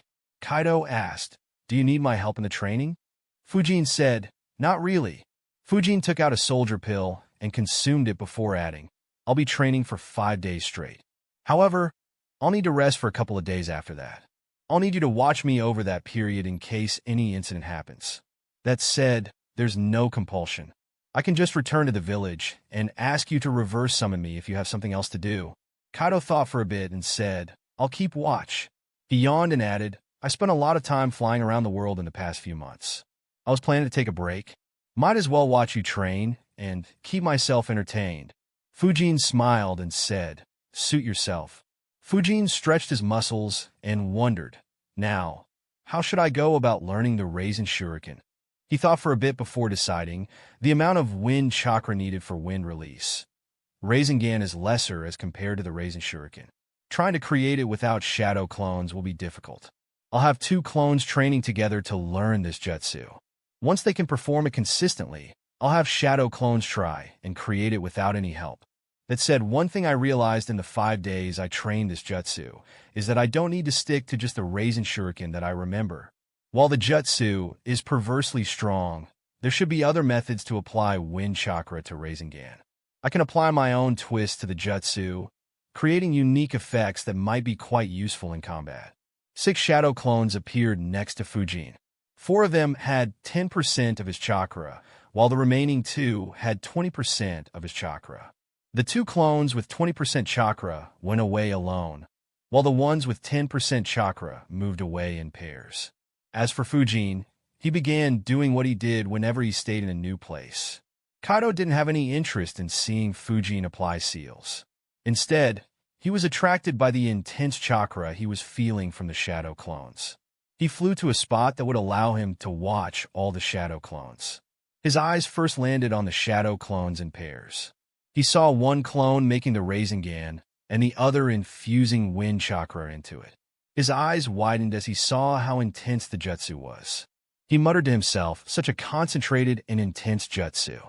I don't think that even Father would be able to endure such an attack. No wonder he said his body isn't able to handle the backlash." He turned his eyes towards the 2 clones training by themselves. Just like the ones in pairs, they formed a Rasengan as well. However, instead of infusing wind chakra into the Rasengan, they were releasing a lot of wind chakra under the Rasengan.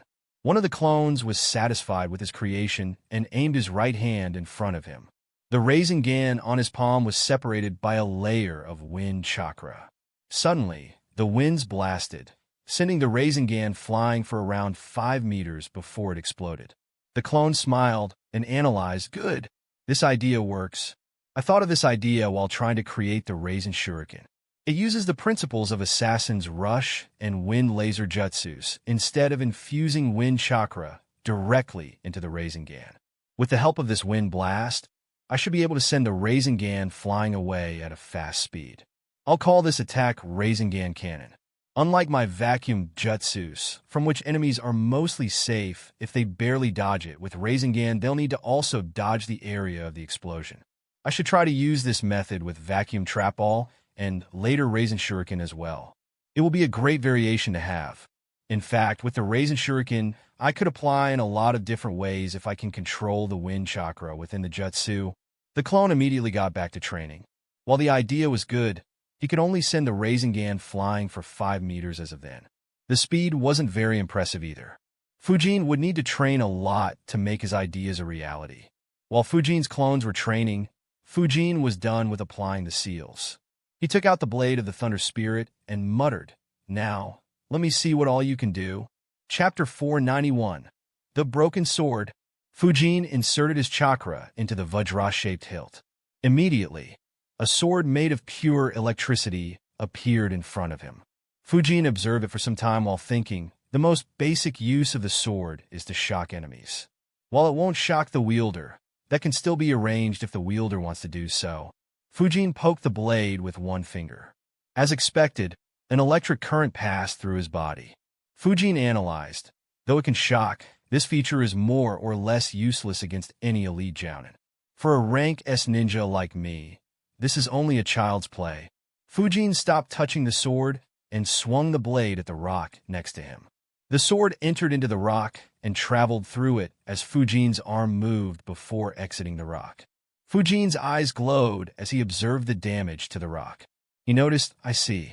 As expected of an elemental sword, it doesn't cut like a normal sword. Instead, it just passes through the rock like an electric current would. Instead of cutting the rock, it actually burnt where it passed through. So it makes the sword kind of useless to cut like with normal blades. Of course, it isn't entirely bad. Normal weapons won't be able to stop the blade. It'll shock the opponent on contact and continue attacking. Depending on their resistance to lightning, they'll be hurt. Now let's see how it works against chakra flow. Fujin was about to create a shadow clone when he suddenly had a thought. He wondered, now that I think about it, can this sword be replicated with the help of shadow clone jutsu? When I create shadow clones, they also get a copy of all weapons that work just as efficiently.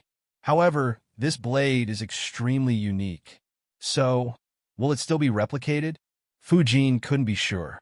However, he was extremely intrigued by the idea. He immediately created a shadow clone. A grin appeared on his face, as the shadow clone was also holding a blade of the Thunder Spirit. Fujin thought in excitement, "Holy shit, this sword is freaking broken. If my clones have access to this sword as well, then I can spam lightning jutsus from every direction. It'll be even more lethal against armies of ninjas. Such a broken combination. That damn Tobarama. What exactly was he thinking while creating so many broken things? Was he planning on finding ways to defeat Madara by himself? Fujin couldn't be sure. However, he felt that was a possibility. Though there were several ninjas throughout history who created new techniques, Tobarama stood out by a huge margin.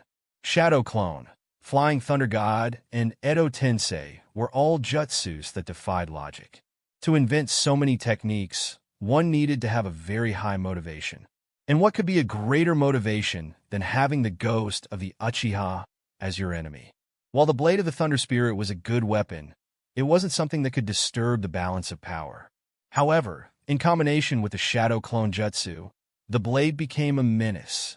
Fujin couldn't help but think, would Shadow Clone Jutsu also replicate Kisame's sword? It might be possible. I don't recall if his water clones had the sword, but the advanced clone technique he used to intercept Guy's team when they were on their way to rescue Gaara could replicate the sword. So, it is very likely that it can be done. If I can get the Samahata as well, and if I can create a terrifying combination, I can create an army of shadow clones wielding both blades. They will use Samahata to absorb the enemy's chakra. Thanks to Blade of the Thunder Spirit's amplification, it'd be like stealing 10 times the enemy's chakra. Once the shadow clone is dispelled, I'll receive all the chakra. I can create more clones or spam powerful jutsus without the worry of running out of chakra. Fujin was very tempted. The combination was just too good. Unfortunately, he couldn't get the Samahata so easily. He muttered to himself, I'll have to find a way to kill Kisame. I'm not strong enough to kill him right now.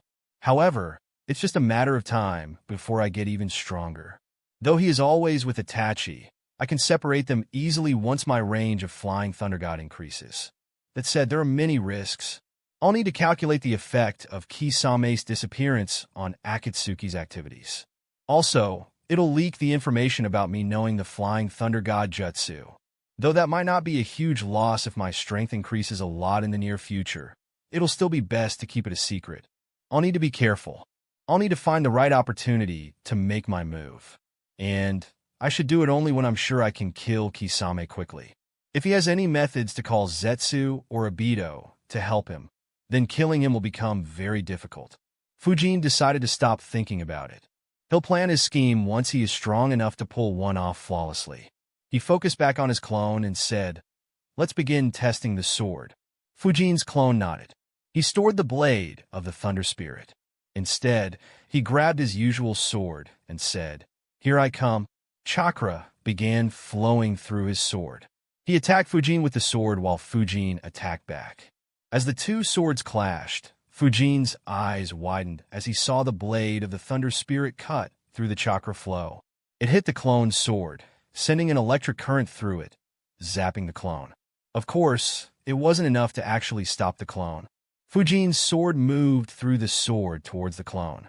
At the same time, the clone's sword also moved towards Fujin, but it was slightly slower due to the electric shock. Fujin stopped his blade at the last second. The clone stopped as well and moved back. Fujin thought, I knew that this sword could cut through chakra, but I didn't expect it to do it so easily. It was as if my clone's chakra flow was nothing but air. Now this is a good ability. I wonder if it can work against Susanoo. The clone said, Once the two swords meet, the electric current should flinch the opponent for a few moments. We can use that moment to attack the enemy first. However, it is too risky. If our enemy has high lightning resistance, then we will be hit by his sword as well. Fujin nodded. Though the effect was quite unique, the flaw was pretty obvious. He replied, Yeah, but it will be very good for shadow clones. Anyway, it looks like I will need a few more swords. I might need to raid the Land of Iron at some point in the future. Anyways, charge your chakra flow with lightning. The clone nodded. He once again flowed chakra through the sword. This time, he charged it with lightning. The two swords clashed once again. This time, Fujin's blade was stopped. The clone wasn't zapped either. Instead, the blade of the Thunder Spirit was forced back as it couldn't phase through the lightning-charged sword. Fujin moved back and thought, As I thought, this sword is at a disadvantage against lightning chakra flow. The clone changed lightning into wind and attacked again. This time, his sword cut straight through the blade of the Thunder Spirit, forcing Fujin to retreat once again. Fujin muttered, It looks like this blade is completely useless against wind chakra flow. Not really a surprise. Fortunately, this sword can't break due to its elemental form. Otherwise, it would have been a great loss. Oh well, let's try fire. The clone nodded. He stopped providing wind chakra and instead converted his chakra into fire. In an instant, his blade was covered in fire. Fire chakra flow wasn't a commonly used technique, as it wasn't as lethal as lightning or wind chakra flows. However, Fujin wanted to test out the blade of the Thunder Spirit. The clone attacked Fujin, and the two swords clashed once again.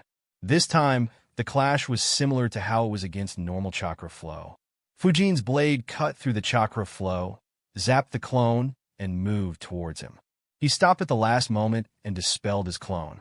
Fujin analyzed, Looks like using this sword in a head-on confrontation is a strict no. I'll be better off using a normal chakra metal sword. This blade will be used at long and medium ranges. The only way I could use it in close combat is if I wield two swords at the same time. After all, thanks to the elemental nature of the sword, this sword has a few interesting properties. Fujin pointed the tip of his blade at the same rock he had attacked a few minutes ago and increased the amount of chakra he inserted into the blade. Under his control, the blade suddenly began getting longer and pierced through the rock. It was around 5 meters long. Chapter 492, Rasengan Variance Training. Fujin analyzed, not bad. With some practice, I will be able to freely control the shape and size of this blade. It can catch opponents off guard. Fujin decreased the length and instead changed the shape. Instead of a sword, the weapon now looked entirely like a vajra. Fujin changed the sword's shape to various other shapes to find out its limits until he was satisfied. He stopped experimenting with the sword and muttered, "Time to experiment with the main feature of the sword." Fujin closed his eyes and recalled the training the aim jounin had gone through after he received the sword. Fujin knew neither the lightning dragon nor the lightning crow jutsu. Though they weren't difficult to learn, he decided to keep it simple and experiment with the false darkness jutsu instead. Fujin began sending his chakra into the blade of the thunder spirit. He closed his eyes and began creating the false darkness jutsu while using the sword as the medium. Soon, he opened his eyes and pointed the sword at the sky. A large amount of lightning was unleashed from the sword. It traveled towards the sky without any control. Fujin frowned and analyzed. "It's difficult to control. I have no control over the lightning I release with the help of the sword. Also, my efficiency was quite low. I lost nearly half my chakra while trying to create the false darkness jutsu. However, with the 10 times amplification that the sword provides, the jutsu was 5 times stronger than what it would have been without the sword. It looks like I'll need to practice with this sword for a long time to increase my efficiency and control." Fujin let out a sigh. He had added yet another training to his already ridiculously tight schedule. Fortunately, this one won't need as much time and dedication as some of Fujin's other projects like the Flying Thunder God Jutsu, the Wind Domain, or the 8 Inner Gates technique. Fujin decided, since shadow clones can have the blade of the Thunder Spirit as well, I'll just create multiple shadow clones to practice. Due to chakra amplification, the clones won't need much chakra to practice anyway. I'll create 10 shadow clones with 1% of my chakra reserves and have them train while I meditate the entire 5 days and only replace the shadow clones after they pop. Fujin quickly acted on his plan. He created 10 shadow clones which began practicing, while he constructed a cave in the mountain and inscribed the seals to improve the efficiency of meditation like the room in his basement. Fujin's clones continued training, while Fujin only meditated and created new shadow clones when the existing ones got dispelled or ran out of chakra. On day 3, Fujin made a change. He stopped training the Rasengan cannon and instead created 2 shadow clones with 30% of his chakra each and another 2 clones with 10% of his chakra each to work on the Rasenshuriken. The reason for the change was that 2 clones with 10% of his chakra each were insufficient to create the Rasenshuriken. The clone infusing wind chakra into the Rasengan needed a lot higher chakra to properly create it. Fujin was surprised by the amount of chakra he needed for the jutsu. However, on thinking for some time, he recalled that Naruto couldn't make many either until he learnt Sage Mode and got control of Kurama's chakra. The training continued for 5 days straight before the effect of the soldier pill ran out. While he made huge progress, he wasn't satisfied. He rested for a couple of days before consuming another pill and continuing his training. 3 more days passed. Fujin was meditating in his cave when suddenly his eyes snapped open. He disappeared from the cave and appeared some distance away from a couple of his clones. 2 of Fujin's clones were focusing on their jutsu. One clone had created and maintained the Rasengan, while the other clone was continuously infusing large amounts of wind chakra into the Rasengan. When Fujin arrived, the Rasenshuriken was almost created.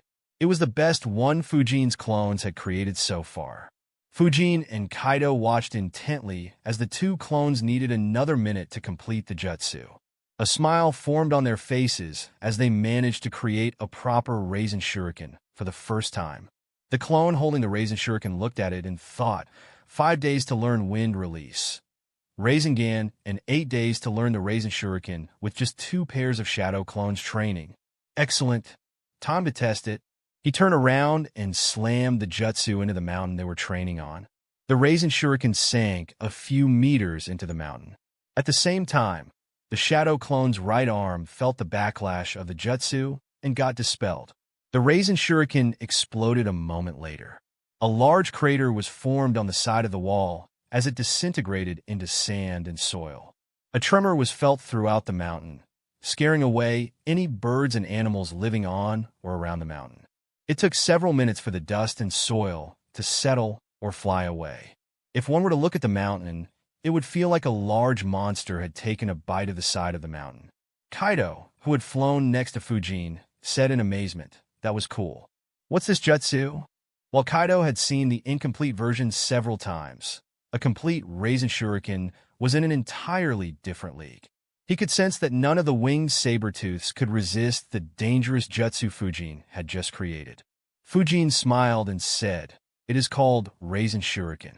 It's a jutsu made with wind chakra and a high-level chakra shape transformation. In terms of destruction, this will be the strongest jutsu that I know." As he spoke, Fujin thought that said, "I still need more practice." Unfortunately, the amount of chakra this jutsu takes is ridiculous. Seeing the amount of chakra the two clones lost, I'll need 36% of my chakra for just one Rasenshuriken. It's just too much. That said, it should be much less than what Naruto needed initially. It should be because I am much more efficient in infusing wind chakra as compared to Naruto, who had just learnt wind manipulation. Though the jutsu sounds simple as I only have to infuse my wind chakra into the Rasengan, it is extremely complicated. The only easy part is converting normal chakra into wind chakra and releasing it. If control over wind chakra is bad, then a lot of wind chakra will be lost during the time the process of infusing chakra into it. Even after infusing the wind chakra into the Rasengan, the clone that maintains the Rasengan has to ensure that the wind chakra isn't lost and stays within the Rasengan. Even for me, I lost close to 50% of the wind chakra I infused into the Rasengan during these processes. If my efficiency was only 20%, then the chakra I needed would have risen 2.5 times. So, it won't be a surprise if he needed several times more chakra as compared to me to create a Rasenshuriken of the same power. Of course, it also means that I can work towards decreasing the amount of chakra needed to create the Rasenshuriken by a large degree. At the very least, I should try to create at least 4 Rasenshuriken with my current chakra reserves. Of course, that is only one part. I'm not a fan of needing a shadow clone to help create a jutsu. I need to work towards creating the jutsu without needing another shadow clone to help. Apart from that, I also need to create a lightning version of this jutsu. I shouldn't be able to create it with the help of the blade of the Thunder Spirit due to the level of chakra shape transformation involved, but even without that, having a rank S jutsu that is so destructive is always helpful. However, I am not as used to using lightning as I am with wind. My efficiency will be a lot worse with lightning. It could create some complications. Another variation I want to explore later on is if I can add fire chakra to the Rasenshuriken. If I can, then the jutsu will be far more devastating than the Rasenshuriken. Sigh. So much to do again. Just when I feel that I'm heading somewhere, more training comes up. Fujin let out a sigh. While he understood the importance of training and strictly followed his training schedule, he couldn't help but get a sense of fatigue. He thought to himself, no wonder there are so few ninjas who reach rank S. Despite having so much motivation, I'm still feeling tired. For normal ninjas, it is highly unlikely for anyone to maintain a strict training schedule for more than a few months. Anyway, I should stay here for another week. Once I get a hang of the Rasenshuriken and Rasengan cannon, I'll leave. I'll return later to improve it and learn the variants. Staying any longer here without informing Hiruzen about my absence won't be good. Chapter 493, 1.5 months? Fujin got back to training. He trained for the next couple of days until the effects of the soldier pill ran out. After resting for a couple of days, he consumed another pill and trained for another 5 days. During this time, he had learnt the Rasenshuriken, which now needed 34% of his maximum chakra. His clones could create it successfully every single time. However, he couldn't create it with just one clone. The Rasengan cannon was mastered as well. Fujin could propel it in a straight line for nearly 50 meters and control the timing of its explosion. In addition, he could change its direction by a few degrees by controlling the winds that propelled it forward. And lastly, he had managed to master the blade of the Thunder Spirit.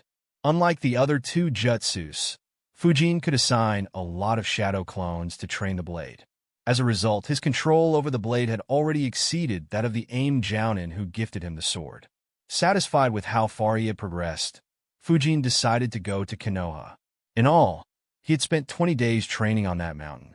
Fujin ended his reverse summoning and appeared back in the training ground. As soon as he appeared, he saw Naruto training in front of him. A deadpan expression appeared on his face as he wondered, "I have been running into him too frequently lately. Is someone messing with me?" The last time, Naruto appeared a couple of minutes after he had returned home. This time he appeared instantly. He couldn't help but wonder, is Hagoromo helping the reincarnation of his son? Probably not. I doubt he'd pay attention to something so insignificant. Naruto immediately saw Fujin when he appeared. He quickly ran towards him and asked excitedly, "Fujin, when did you return?" Fujin answered, "Just a moment ago. I'm a bit hungry. Want to visit Ichiraku?" Naruto excitedly jumped and said, "Of course I do. Believe it." Fujin smiled and said, "All right, we race there." "Believe it?" Naruto was surprised. He asked Rak. However, before he could complete his question, Fujin had already disappeared. Realizing that Fujin had already started, he complained, "Hey, no fair. Wait for me." Naruto immediately began running towards Ichiraku. Needless to say, Fujin reached the stall within a few seconds and sat down on the stool. Ayam was surprised as Fujin suddenly appeared out of nowhere and was sitting on the stool. She quickly smiled and said, "Fujin, you haven't visited in a while." Fujin nodded and said, "Yeah, I was busy with some missions. Give me the usual. Actually double that. I haven't eaten good food in a while. Also, make a few bowls for Naruto. He should be here in some time." Ayam said, "Naruto is coming as well? All right, order coming right up." She quickly went in to help her father. A few minutes later, an exhausted Naruto reached the ramen shop. He took some deep breaths showing his tiredness. Just before he was about to complain, Fujin said, "That's too slow, Naruto. You need to train more." That caused Naruto to snap. Even before he could complain, Fujin had taunted him even more. He pointed at Fujin and complained aggressively, "You cheater. You started without giving me a heads up. And you used a jutsu that I don't know. Fight fair." Fujin tilted his head and said, "Fight fair? During missions, will your enemies play fair? You always need to be alert, Naruto. Besides, even if I had played fair, I would have still defeated you by more than 5 minutes. Look." Fujin pointed towards Ayam, who was already bringing out a couple of bowls. A dumbfounded expression appeared on Naruto's face as he said, "How can that be? I only needed 5 minutes to come here." Fujin chuckled and said, "Told you that you were slow." Naruto wasn't sure what to say. He just became dejected and his shoulders dropped. Ayam placed the bowls and said, "Fujin, don't tease Naruto so much. Naruto, he's just messing with you. See, he already ordered for you as well. Come eat." Naruto's mood immediately brightened up as he hopped into the seat next to Fujin. Fujin just chuckled and began eating the ramen. As they ate, Fujin asked, "So, how is your training progressing?" Naruto answered, "I can walk and run on the water. The combination jutsu is still very difficult though." Fujin nodded and said, "That's good progress. You can focus all your attention on the combination jutsus now. Just remember to practice the 4 jutsus individually every once in a while and practice tree climbing and water walking once a week or so." Naruto nodded and asked, "Could you teach me how you can disappear suddenly?" Fujin shook his head and answered, "Learning too many jutsus at the same time isn't a good thing. You should focus on mastering what you already know for the time being. Once your base becomes strong, you'll be able to learn more jutsus easily in the future." Naruto looked at Fujin and immediately pestered him. "Come on, just teach me this one jutsu. I'll master all of them, believe it." Fujin chuckled and said, "All right, how about this? I'll teach you that jutsu as your graduation gift once you graduate. Deal? Naruto immediately beamed up and said, Deal. There were only a couple of months left for his graduation exam, though Naruto still couldn't perform the clone jutsu. Learning so many new jutsus and skills had increased his confidence considerably. The two talked a bit more about casual stuff as they ate. Naruto updated Fujin on the pranks he pulled during the time Fujin was away. Fujin gave Naruto some tips on how to improve his pranks further and sent him away, ensuring that Naruto won't be disturbing him for a few days at least. Fujin returned to his house. He stretched for a bit and thought, I guess it is back to Flying Thunder God training. I need to increase my teleportation range. I already rested a day on the mountain after the effects of the soldier pill ran out. I could do some low chakra intensity training today. Fujin entered his basement and began training. He had already dug a kilometer-long hole under his house and covered it with a range of seals to prevent detection. He had just begun his training when his bell rang. Fujin wondered, I have sent Naruto away. Who is it now? He spread his chakra field and sensed two ninjas. For a moment, he wondered, who are these TW? Ah, it's them. I wonder what they want. Though Fujin could remember chakra signatures, he had seen way too many of them. As such, it was difficult to identify the chakra signatures of the people whose chakra signatures he didn't specifically try to remember or didn't see on a regular basis. It was like trying to remember names or faces, but a bit more difficult. After all, you would see faces whenever you meet the person and use their names while talking with or about them. However, Fujin could only see the chakra signature once he activated his chakra field or focus chakra in his eyes. It wasn't something Fujin did regularly while in Konoha. He sent a shadow clone to see what the two visitors wanted. As soon as the clone opened the door, relief appeared on the faces of the visitors.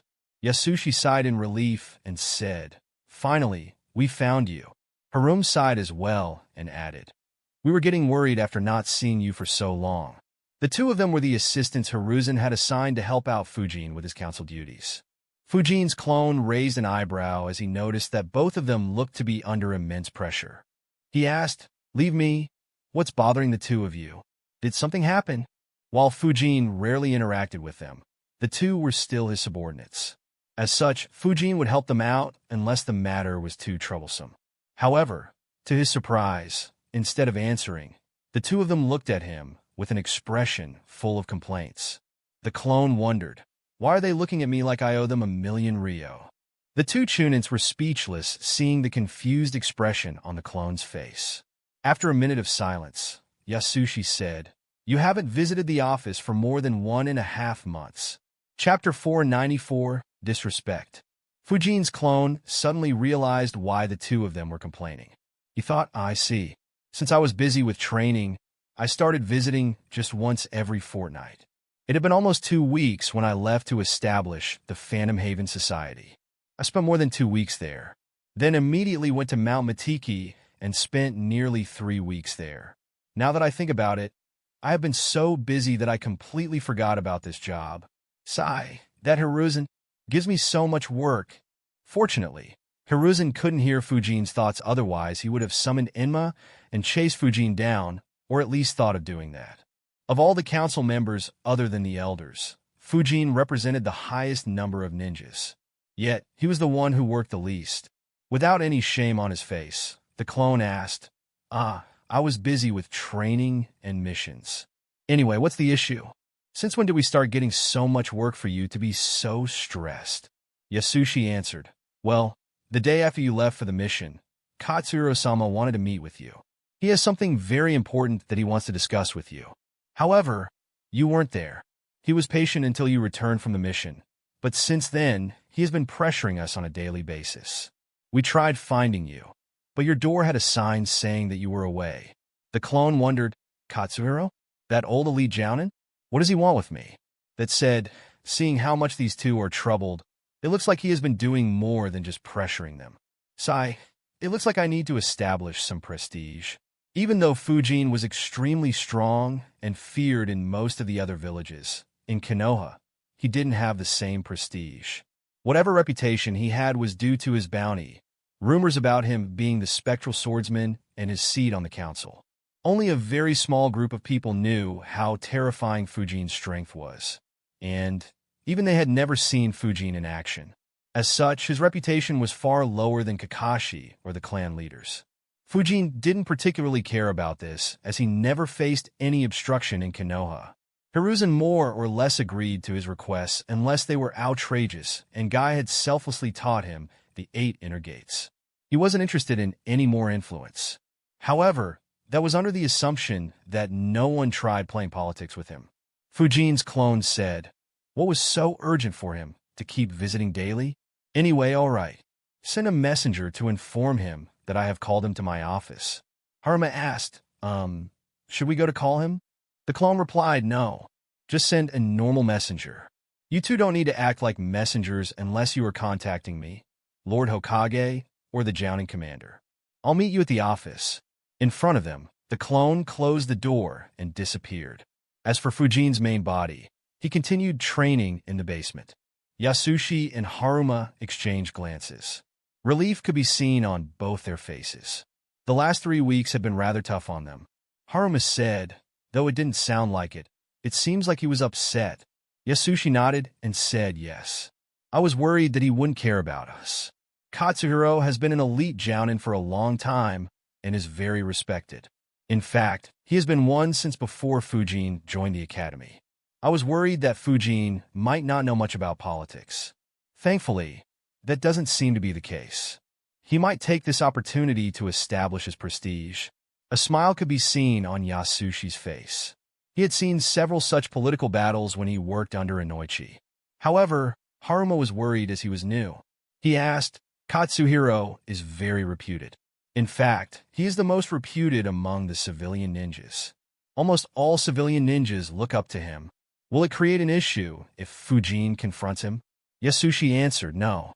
It'll just be a confrontation between them. We won't get involved. If Fujin loses, then we will be reassigned to some other duties. I guess some council members wanted to back Katsuhiro for the seat Fujin is in. You don't need to worry. Just sit back and watch. It is one of the only entertaining things about this job." Unlike Yasushi, who seemed to look forward to it, Haruma was still very worried. The two immediately left towards the Hokage building.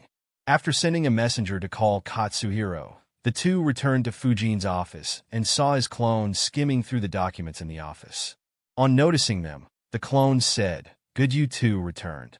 Brief me about everyone who visited the office in my absence. Let's handle their issues." Yasushi and Haruma immediately got to work.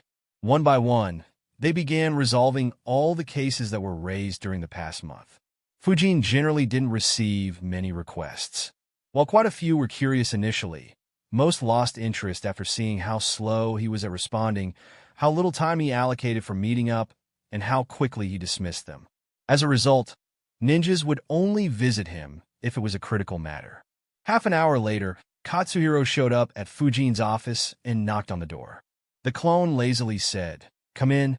Katsuhiro entered the office and looked at Fujin's clone, who barely looked at him, and said, "Wait a couple of minutes. I'll handle this case and then listen to you." Without giving him any chance to respond, Fujin's clone began asking his two subordinates questions about the matter at hand. Both Yasushi and Haruma felt awkward, but remembering the pressure Katsuhiro applied on them for the last few days, they ignored him as well and just began helping Fujin. Seeing him standing without being paid any attention alleviated some of the complaints they had about him. A frown appeared on Katsuhiro's face. Fujin didn't give him any chance to speak. In fact, he completely ignored him. So did his subordinates. However, Fujin's words left him with little option to respond. Suddenly, he realized something that made his anger go through the roof. Fortunately, he was able to restrain himself thanks to his long experience. After 4 minutes, they were finally done with the case they were looking at. The clone closed the file and looked at Katsuhiro. With a smile on his face, he said, "I heard that you have been rather impatient to meet me, Katsuhiro-san. I wonder what the matter is." Katsuhiro snorted in annoyance and said, "First you make me wait for weeks just to meet you. When you finally come to the office, you still make me wait.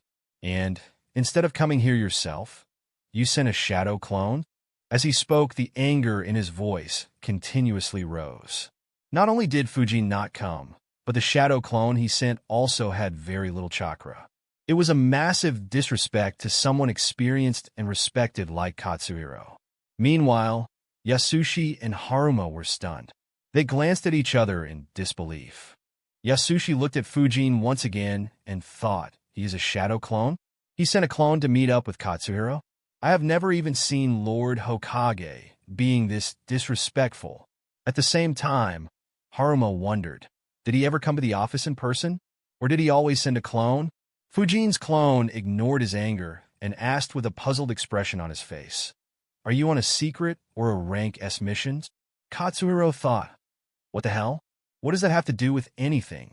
He answered, not right now. The clone asked, why are you getting so worked up for a few minutes then? Seeing your state, one would assume that we are at a war or something. You should relax, Katsuhiro-san. Otherwise, others would misunderstand. Now, why did you want to meet me? Haruma just kept watching Fujin with a dumbfounded expression. He thought, not only did he ignore the fact that he didn't meet him for weeks, but also ignored the fact that he only sent a clone. Instead, he admonished Katsuhiro for being worked up. Yasushi, are you sure that we will be fine? Despite his experience, Yasushi was getting increasingly worried as well. He had seen Inoichi being strict and disrespectful, but he had never seen him be that way to an elite jounin. Meanwhile, Katsuhiro was stuck in a dilemma. Fujin's shamelessness had completely caught him off guard. He couldn't decide whether he should blow up the matter or relent because Fujin wasn't confronting him openly. The disrespect, though obvious, wasn't something he could complain about as Fujin could easily claim ignorance and give excuses. He thought, damn you, Danzo. You didn't say that dealing with him will be this difficult. I need to calm down. Since he doesn't want to openly offend me, I'll continue with the plan. Katsuhiro said, I had a proposal for you. A plan that would be extremely helpful to the civilian ninjas and would make us much stronger. I want you to put it forth to the council and get it passed. Fujin's clone was intrigued. Not long ago, Fujin had given one such proposal to the council, which was still not implemented. He asked, oh, what is the proposals? At the same time, he thought he controlled his anger too easily. Old ninjas are particularly sensitive about the respect they get from youngsters. As I guessed, he is scheming something. Chapter 495. As long as Konoha benefits, I am happy. Katsuhiro explained. In the ninja clans, the seniors in the clan always instruct and guide the juniors. They pass them their secret techniques, which make it very easy for them to become special jounins with little effort. In addition, they also arrange groups for them to join once they become chunits. By comparison, we have no access to any jutsus or guidance from any seniors.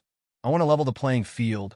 Fujin's clone tilted his head and said, the village library is open to all and has hundreds of jutsus.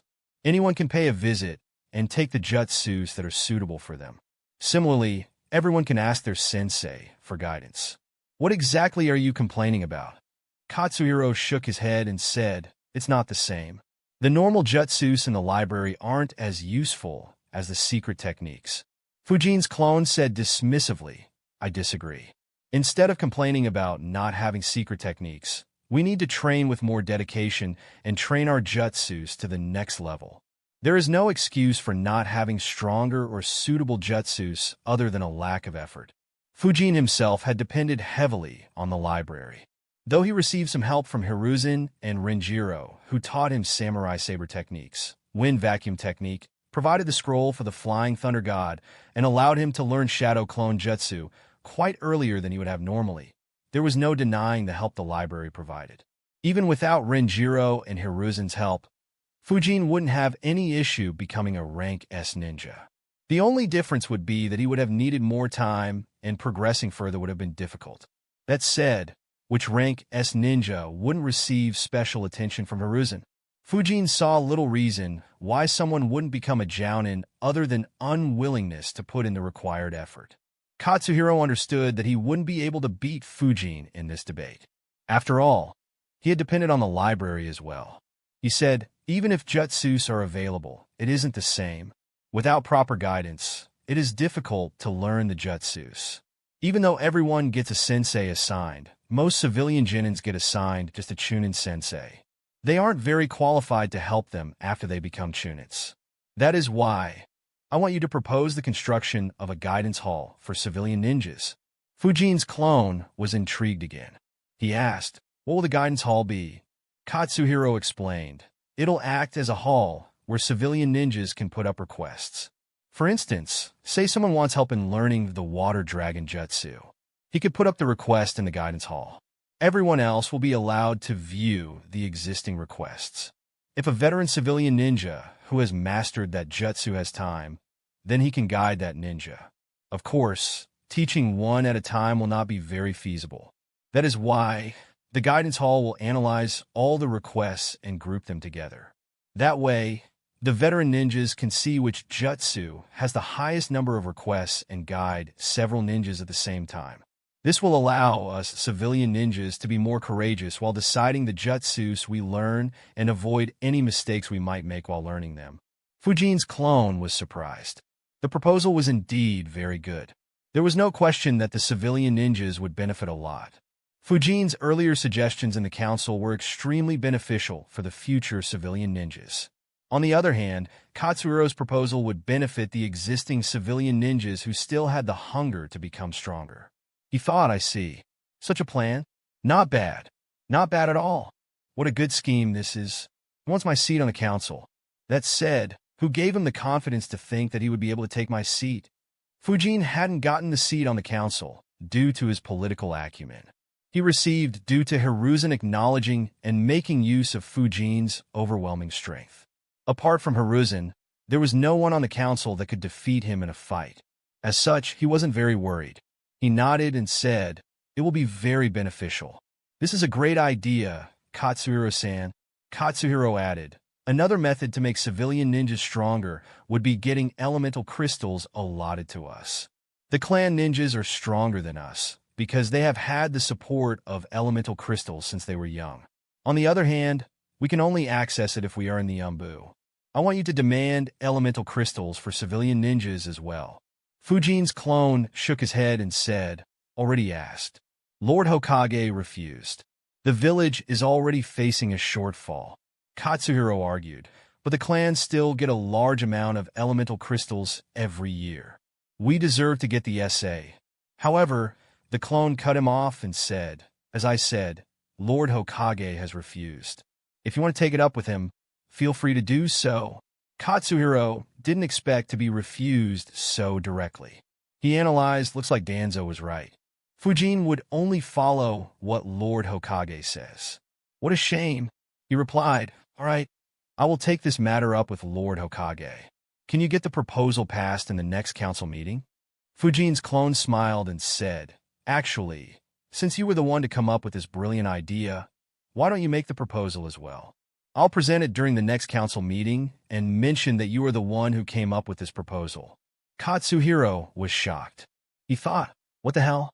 He isn't going to try to steal the credit for coming up with this idea?" That said, this isn't bad either. Everyone will directly know that I was the one who put forth this idea. I want you to spread the word that it was me who came up with this. No, I should do that as well." He nodded and said, "All right, I'll get it done." He began leaving.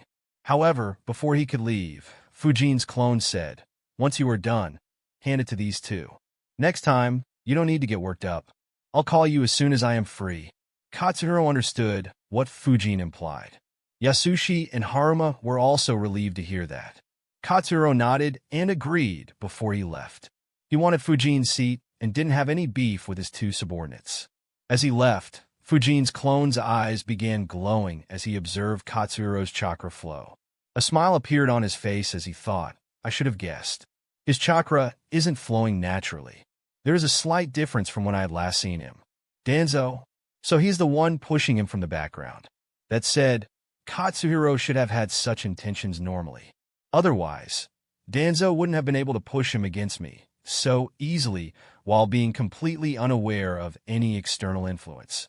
Seeing that Katsuhiro had disappeared from his view, Yasushi softly said, "Fujin, you are still new to the council and haven't been very active, so you may not have seen this, but he wants your seat on the council."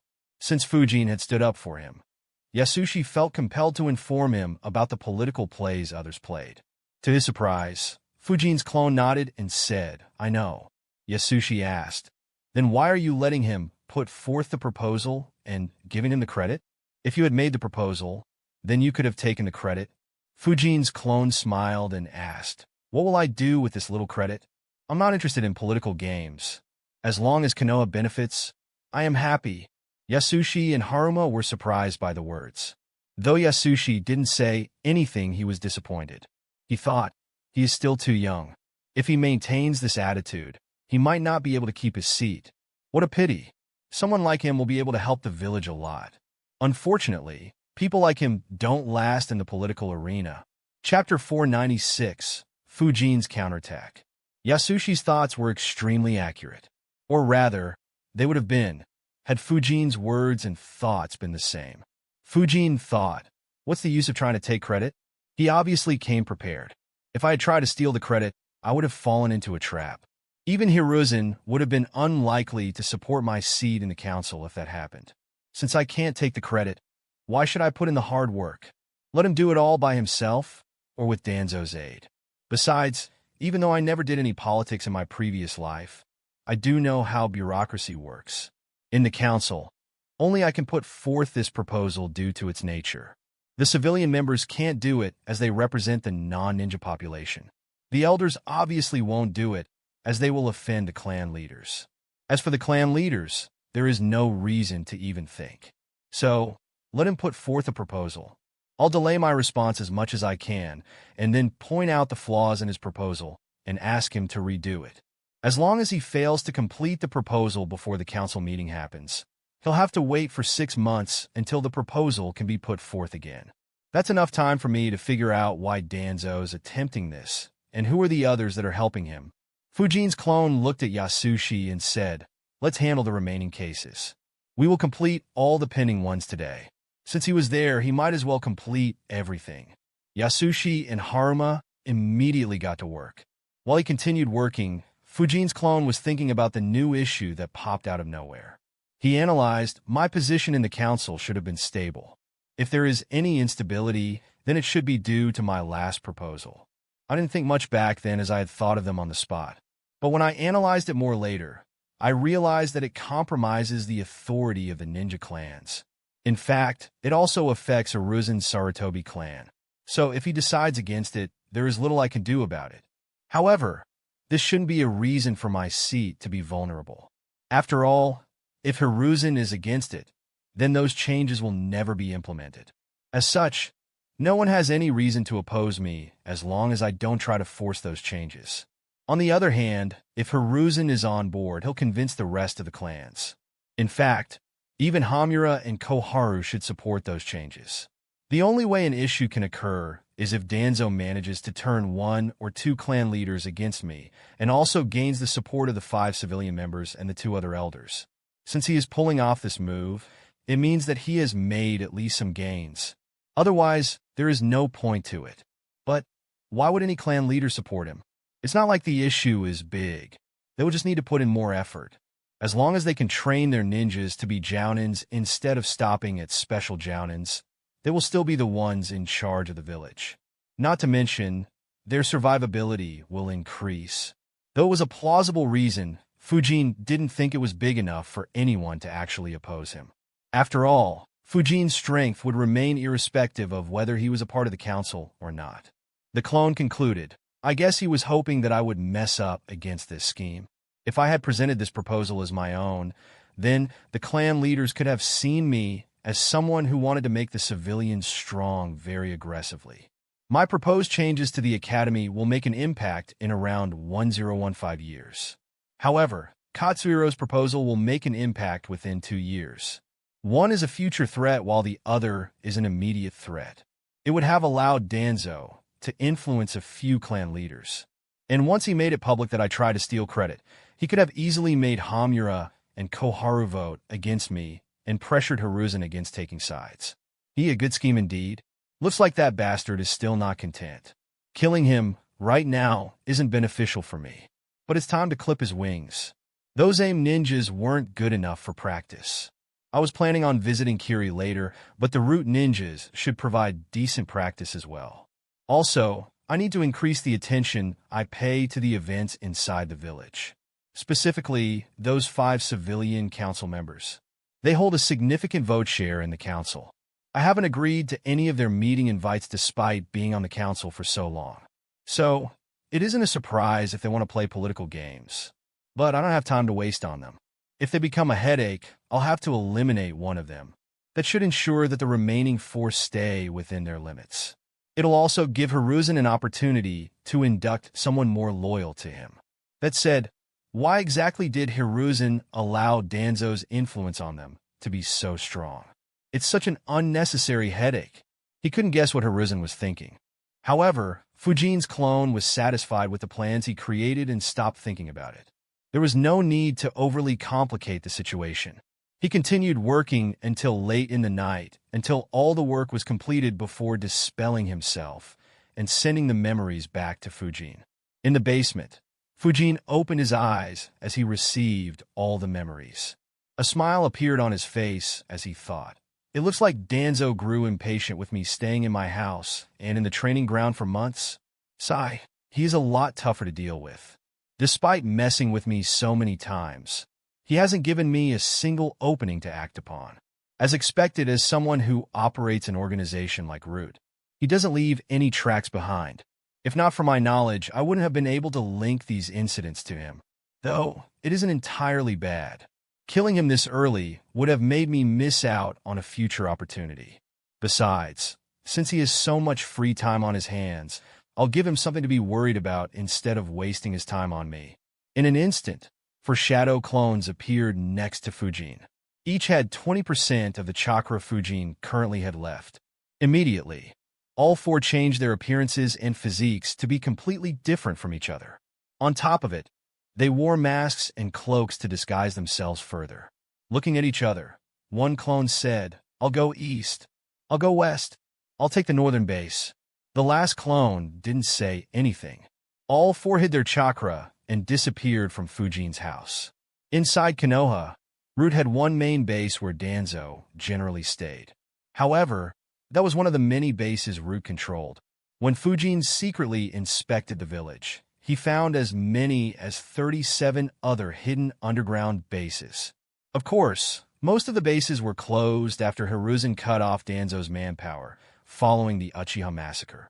However, the Root still operated 4 of those bases, covering every direction.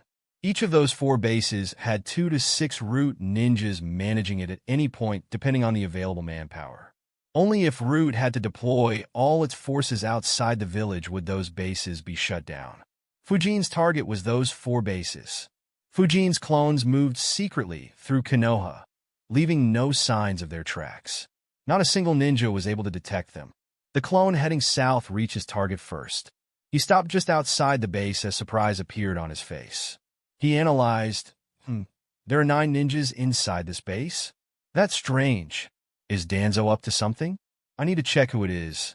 If Danzo is present here, I'll have to retreat. My main body can send a clone to target the main Root base instead. Fighting someone like Danzo would leave a lot of clues. Not to mention, killing someone as strong as Danzo would require Fujin to go all out, and he still wouldn't be able to guarantee Danzo's death, let alone keep that fight a secret. It couldn't be done with a mere clone. However, since Fujin was attacking all 4 bases, the clone didn't see a need to be too careful. The Root bases were hidden very well from the public. All the bases were several meters below the ground. In addition, they were covered in numerous seals to ensure they stayed hidden and were strong enough to not collapse due to a few jutsus. So, there was no fear of any external forces interfering in the fight. The clone directly entered into the base and activated his chakra field, covering the entire base. Immediately, all the 9 Root ninjas detected the chakra field and flickered towards the clone's location. Behind his mask, a smile appeared on Fujin's clone's face. He thought, "Good, Danzo or any other elite Jounins aren't here. Time to go on a rampage." Chapter 497, Lightning Release. It was late at night in Konoha. Most people had already gone to sleep. Only a few Umbu and some ninjas on patrol duties and similar jobs were awake. In a rather inconspicuous spot in between two remote training fields. A hidden base existed around a couple of dozen meters underground. The base wasn't very big like some of the other bases in Konoha. It only had 7 rooms and 2 paths to enter and exit the base. Under normal circumstances, this base was never disturbed. However, on this day, every root ninja sensed a chakra field aggressively detecting everyone in the base. It stunned the root ninjas momentarily. Ever since they joined the root, they had never experienced someone barging into a root base with so little restraint. Even the Hokage wouldn't do so. Another important factor to remember was that the base was covered in numerous seals. It was perfectly hidden. Even a Fuinjutsu Grandmaster would have trouble spotting the base. Yet someone had barged in. In less than a second, all 9 root ninjas got into the act. They began moving towards the source of the chakra field. Unfortunately, the intruder was much faster. Having sensed that there were no chakra signatures that he was familiar with, Fujin's clone didn't have any reason to hesitate. He moved forward and broke through the door, blocking his path. Inside the room, the eyes of the 2 root ninjas who were moving rapidly as well widened. There was indeed someone who was barging into the root base. The root ninjas immediately grabbed their weapons. There was no need to exchange words with someone who'd do that.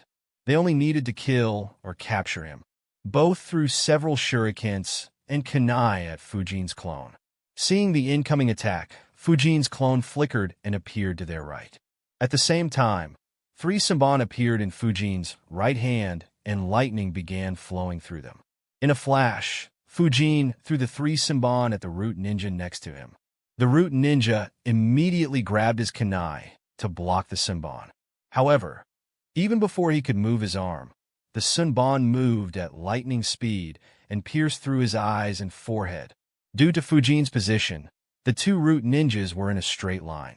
As a result, the root ninja behind the one Fujin targeted wasn't spared either. 2 Senbon pierced through his head, while the third one pierced through his neck. Both the root ninjas dropped dead in an instant. Their brains were damaged as well, making it impossible for anyone to read their memories. As for the Senbon, they continued piercing through several walls before they stopped. At the same time, the remaining root ninjas entered the room from opposite directions. They were horrified to see that 2 of their comrades had already fallen. The root ninjas were extremely efficient while working in the dark. Among the ninja villages, there wasn't any other force that came anywhere close to root in this aspect. However, in terms of frontal assault, the root ninjas were no better than a normal ninjas.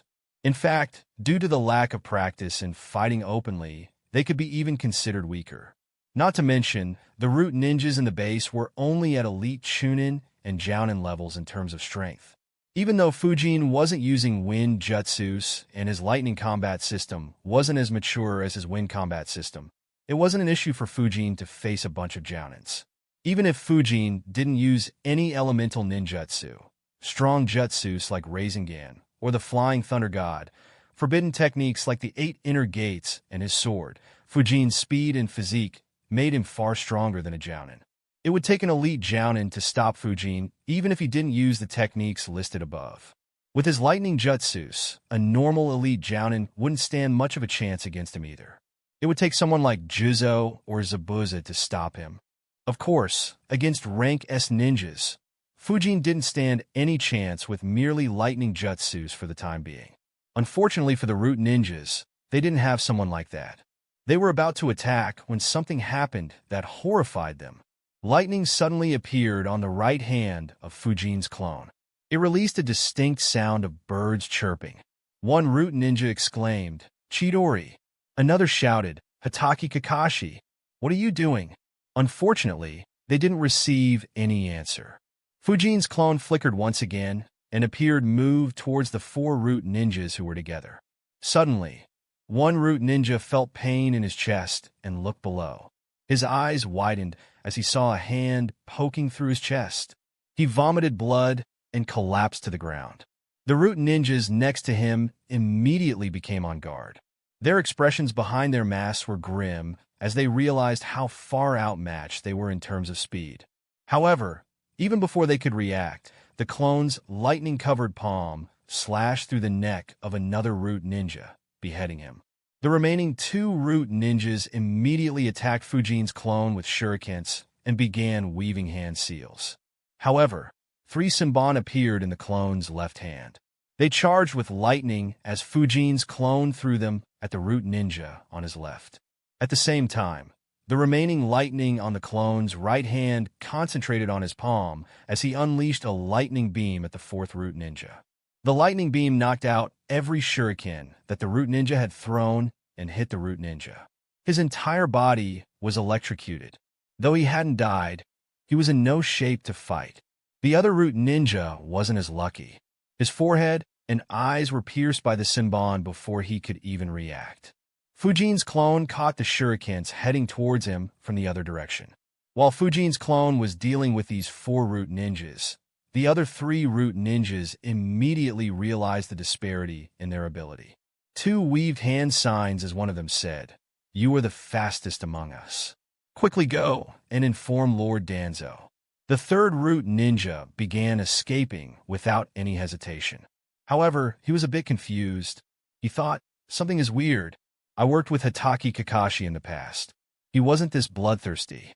Also, that Chidori he used, though it looked similar, it was much weaker than Kakashi's Chidori.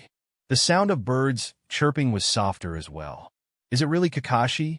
He didn't know that his guess was accurate. Regardless, he had no choice but to continue escaping. Wind release.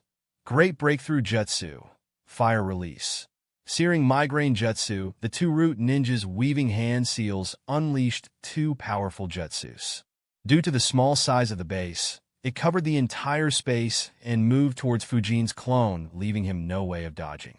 The two of them didn't care about the remaining root ninjas that Fujin's clone had just dealt with. Fujin's clone immediately saw the combination jutsu and noticed the third root ninja escaping. He charged the shurikens in his left hand with lightning and threw them at the two root ninjas. At the same time, he escaped underground. Earth release. Earth instantaneous body jutsu. Due to the considerable distance between them and the fact that lightning-charged shurikens were much slower than the lightning-charged Senbon, the two root ninjas were barely able to react and get out of the way of the shurikens. Only a cut appeared on their bodies. However, Fujin's target wasn't them. The root ninja, who was running away, felt something coming at him. He was about to flicker away, but he wouldn't be able to do so before being hit by the shurikens. Hence, he stopped weaving hand seals and stepped out of the way. Unfortunately for him, this small pause would prove to be fatal. As soon as he stepped out of the way, he felt a hand grabbing his leg. Earth release. Headhunter jutsu immediately. His entire body was buried underground while Fujin's clone appeared in front of him. Before he could understand what was happening, a finger, which was covered in lightning, jabbed into his forehead. The lightning release from the finger completely destroyed his brain, killing him directly. The remaining two root ninjas turned around to see that their comrade who was supposed to pass the message had already died. It didn't take a genius to know what fate awaited them. Their attacker was in an entirely different league. However, that wasn't entirely a bad thing. Once your death was inevitable, the ninja had no reason to be afraid. One of them weaved hand signs while the other grabbed a tag while shouting, "Hatake Kakashi, don't think that you can kill us and leave scot-free. Lord Danzo will deliver justice." The clone's eyes widened as he noticed the hand seals and the tag. Immediately, Senbon appeared in both his hands, and he threw them at two root ninjas. Having seen how fast the Senbon was a few times, both the root ninjas acted immediately and began moving as soon as the Senbon left the clone's hands. As a result, the Senbon didn't hit any critical part. Though two small holes were drilled through their bodies, the injury wasn't critical. However, that was enough time for Fujin's clone to attack again. He flickered behind the one holding a tag and beheaded him in a flash. At the same time, he shot another Senbon at the other root ninja. From a short distance, and without seeing the clone's attack clearly, he had no chance of dodging. The Senbon pierced through his forehead. However, he was still smiling as his hand seals had completed, mutually multiplying explosive tags in an instant. The ground around Fujin's clone began transforming into explosive tags. He was surrounded by thousands of explosive tags in mere moments. Chapter 498, Enemy of All 5 Villages? Just as the Fujin's clone was surrounded with explosive tags, he released a large amount of lightning from his body, which spread in every direction, forming a lightning field. It covered every explosive tag around him, causing lightning to pass through the tags, diffusing them within a few moments. In a few seconds, the ground stopped transforming into explosive tags, and the clone was done defusing them. However, it drained away almost all of his chakra.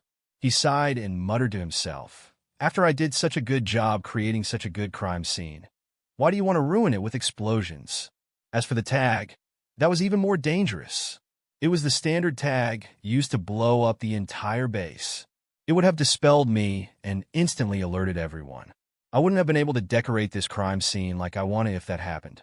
Anyway, time to get to work. I can't wait for Danzo to come and look at this scene. Let me see if you still have the time and energy to try and create trouble for me. Though the clone was very low on chakra, he could still maintain himself. He walked towards the root ninja who had survived after being hit by the lightning beam. Though his resistance was rather admirable, his paralyzed body was covered in deep cuts and was burnt thoroughly by the combination jutsu. He didn't survive such a torture. Fujin's clone used a senbon and charged it with lightning to destroy his brain. He did the same to any other root ninja who still had their brains intact so that no one could read any memories. Needless to say, Fujin wanted to divert the blame to Kakashi. Had someone's memories been read, Danzo could openly question Kakashi. However, doing that would be equivalent to proving that Kakashi was innocent. Kakashi was an extremely experienced ninja. He had been a ninja for more than a decade when Fujin graduated. He had spent several years in the Umbu. Would someone like him make the mistake of not destroying memories? All it would prove is that someone was framing Kakashi. So, Fujin's clone didn't bother leaving something so obvious. There were only 2 clues he left behind to point towards Kakashi. The first was that almost every wound on the dead bodies, other than the ones caused by the combination jutsu, had signs of damage due to lightning. Any decent medical ninja will be able to find that out during the autopsy. Even the large number of explosive tags were damaged due to lightning. Danzo would easily see that. The second clue was the hole he left in the chest of one of the root ninjas. Kakashi's Chidori was extremely famous. This injury plus the lightning would force Danzo to suspect Kakashi. Of course, it wasn't an ironclad proof. In fact, even this would be considered as someone setting up Kakashi. However, it was exactly as Fujin wanted. After all, he didn't have any enmity with Kakashi and just wanted to mess with Danzo. After inspecting the base once again, Fujin's clone dispelled himself. As soon as he was dispelled, every senbon he had used to attack also disappeared. All that was left behind were 6 burnt dead bodies, one of which had a hole in the chest, and 3 more dead bodies that weren't burnt. A few of the dead bodies were beheaded while one was buried upright in the ground, with only his head visible above the ground with a small hole in his forehead.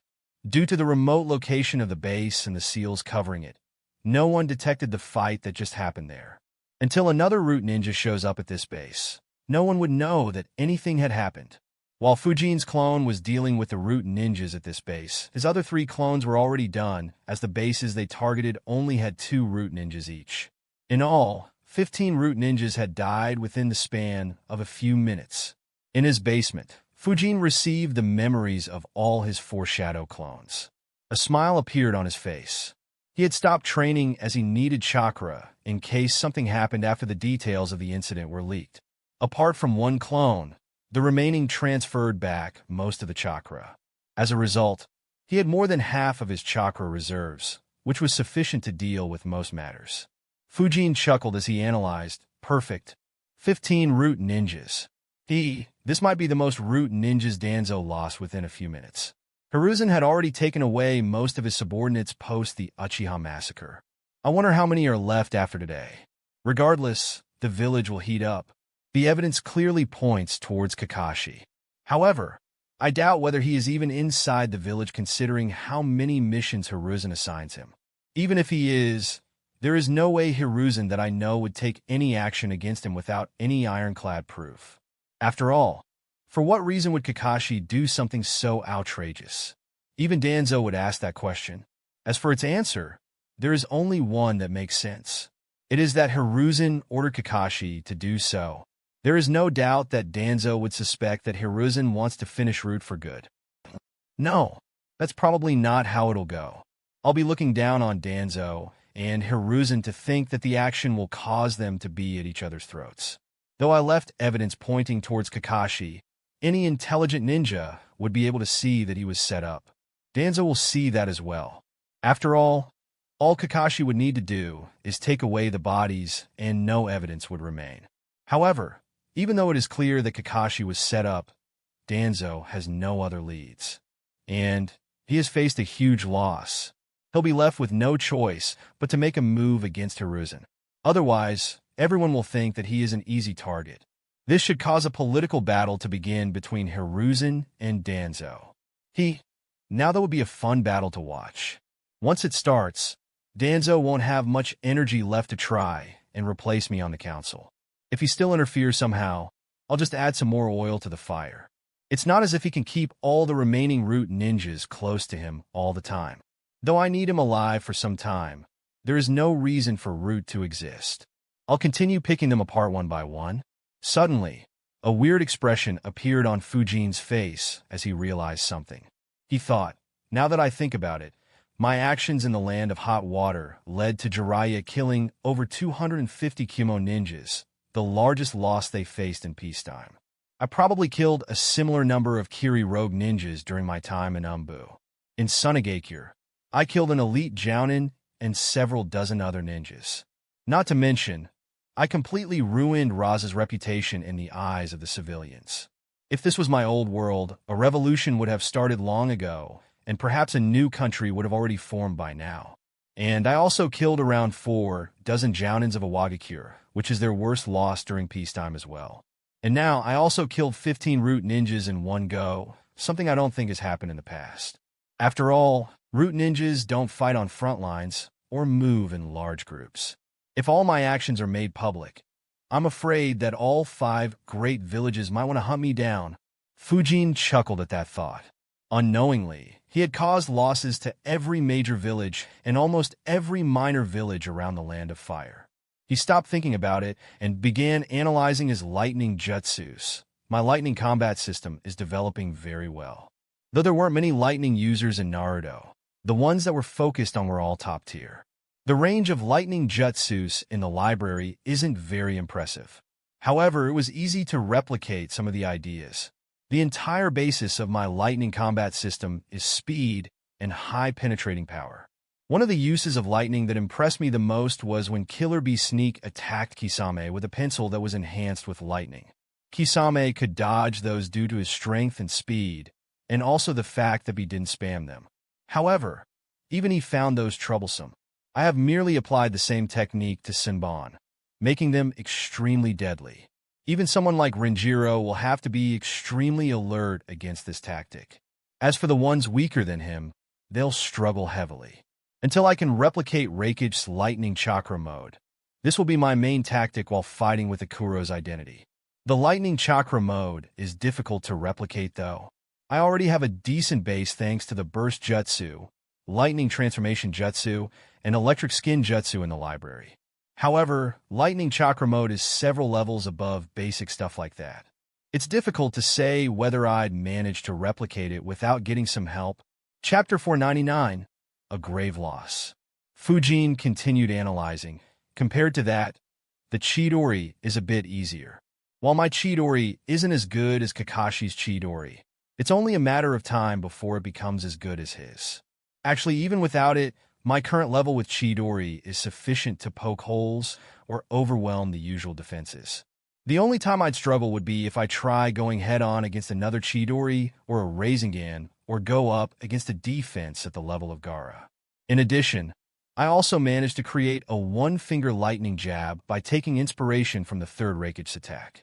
Though it is nowhere near his level, it'll continue improving. My initial plan with the lightning release was to have a combat system like this. I did create some more jutsus to help out with defenses and for some other uses. What I didn't expect was that I would get the blade of the Thunder Spirit. It allows me to fight comfortably from a range as well. It was indeed a very helpful gift, as it directly resolved the issue of me not having good mid and long-range jutsus. I was overly dependent on the lightning beam and the false darkness jutsus, and neither was strong enough to threaten an elite jounin. Now, it is a completely different story with the amplification the sword provides me. Looks like my lightning combat system is almost complete. A smile formed on Fujin's face. Unlike with Wind, he had received very little help to improve his lightning jutsus. Reaching such a level with just himself was a great accomplishment. Fujin let out a yawn and muttered to himself, "It's late at night. I need to sleep. There is still some exhaustion from the soldier pill. Tomorrow, I need to see what happens after Danzo finds the dead bodies. If nothing serious happens, I need to start working on creating the 8 trigrams divination seal. I'll have my clones work on it while I train Flying Thunder God and the 8 inner gates." Fujin went asleep. The night was very peaceful in Konoha. However, no one knew the storm that would soon hit the higher UPS in the village. The next day, a root ninja visited one of the 4 bases on a routine visit. When he entered it, his eyes widened as he saw 2 root ninjas lying dead. He immediately sent a clone to inform Danzo. Within a few minutes, Danzo and 8 root ninjas arrived at the base. Root ninjas dying inside Konoha was a huge matter. Danzo bent down and began observing the 2 dead bodies. So did a couple of other root ninjas, one of whom was a medical ninja. The medical ninja said, "They died without any struggle. There is only one small injury on their foreheads, which looks to be made by a senbon piercing through their head. Their opponent should have been much stronger than them." Another added, "There is no senbon inside this room." Danzo's eyes landed on the 2 small holes in the walls. He walked towards them. Immediately, everyone else noticed them as well. Danzo said, "The senbon were thrown with a lot of power. Not only did they pierce through their heads, they also pierced through the wall. Follow this hole to see where the senbons are." A couple of root ninjas immediately disappeared. A frown appeared on Danzo's face as he analyzed. One of these 2 is at the jounin level, yet he died in the same manner as the other. Who attacked them? Danzo fell into deep thought. He had a bad feeling. He wondered, did an enemy village send a spy? But who'd send such a strong spy into Konoha? And how did they find the location of this hidden base and manage to enter without triggering any alarms? Something doesn't add up. The root ninjas returned and reported, "Lord Danzo, the trail ends on the other side of the base. There are 2 deep holes, but there is no senbon in either of the holes. However, the holes aren't damaged. I don't understand how anyone would retrieve them." Danzo's frown deepened. He immediately followed them. It was as they said. There were 2 tiny holes that were about 3 meters deep. However, there was no senbon inside them, and there was no sign of any external damage to the hole for anyone to remove the senbon. Danzo immediately began analyzing. Did the attacker retrieve the weapon as it would leave clues? However, removing a weapon from here isn't easy unless the attacker is a puppet master. Another possibility is that it wasn't a senbon and instead was a chakra-based attack that is similar to a senbon, perhaps made of wind or ice. As Fujin had guessed, it wouldn't take long for Danzo to figure out what had happened. After all, in terms of experience, Danzo was leagues ahead of Fujin, even more so when it came to acting in the dark. One root ninja suddenly appeared behind Danzo and reported, "Lord Danzo, I inspected the injury. The insides of their head are hit by lightning. I suspect that their memories can no longer be read. I inspected the holes in the wall as well. They also show signs of lightning damage as well. I suspect that they were attacked with a lightning-enhanced senbon." Danzo said, "I see. Call Yamanaka-fu here and have him inspect their memories to see if their memories can still be read." Danzo secretly deactivated the seal on their brains that was responsible for attacking anyone who tried to read their memories. He continued analyzing. An elite jounin or a rank S who can use lightning-enhanced senbon assisted by someone skilled in controlling puppets. Or someone using shadow clones to achieve the same effect. Is it an external scheme? Or is it someone from within the village? An image of a certain silver-haired ninja appeared in Danzo's mind. However, Danzo couldn't see any reason why he would do something like this. More importantly, the bad feeling he was getting had only gotten worse, but he didn't understand where it was coming from. He asked the ninja, who informed him about the dead bodies. "Did you visit the other 3 bases?" The root ninja answered, "No, Lord Danzo. This was the first base I visited." Danzo immediately instructed a couple of ninjas to collect any and all evidence there. The remaining ninjas followed him. To their shock, the next 2 bases were in a similar state. The situation in those 2 bases was nearly identical. After inspecting for some time and leaving behind more root ninjas to gather any evidence left behind, Danzo and 3 root ninjas headed towards the last base. As they did, even Danzo became a bit nervous. He thought, "I haven't heard anything from the last base either. There were 9 ninjas there. If they also met the same fate..." Danzo didn't particularly care about the lives of his subordinates. During the Great Wars, many of them would die frequently while doing extremely high-risk missions behind enemy lines. However, that was a different era. Danzo had several hundred ninjas en route at that time, and Danzo could freely recruit hundreds of talented kids and train them to replace the dead root ninjas. Unfortunately for him, it was no longer the case. Hiruzen had been hard on the root after the Uchiha massacre. He didn't have many subordinates. Losing 15 subordinates in one go would mean that he would lose more than a third of his manpower. In actuality, that was even worse than it sounded. Danzo thought, "Though I had 41 subordinates en route, many can't be deployed due to their duties. Losing 15 would mean that I would lose more than half the forces that I could deploy for missions. It will be a grave loss for Konoha if they are dead." Another aspect was that Danzo couldn't recruit any kids either. He had managed to get his hands on slightly more than 100 kids from the Land of Water, but they were still in training. It would easily take half a decade for some of them to meet the minimum requirements of taking a route mission. The remaining kids could take an even longer time. In addition, Danzo couldn't kidnap any more kids from the Land of Water. Both the Mizukage faction and the Rebel faction had noticed the cases of children going missing and understood that someone was kidnapping young kids. Despite their conflict, both came to a tacit understanding and began taking action to prevent such incidents, making it extremely risky for Root to continue their operations. Danzo had long withdrawn his subordinates from the Land of Water as he didn't want to lose the few capable Root ninjas he still had under his command. Danzo's group finally reached the last base. Every single person, including Danzo, was stunned by the sight. Chapter 500, reminding Danzo of his situation. As soon as they entered the base, they were greeted by the sight of one root ninja stuck underground with only his head stuck above the ground facing them. A finger-sized hole could be seen in his forehead.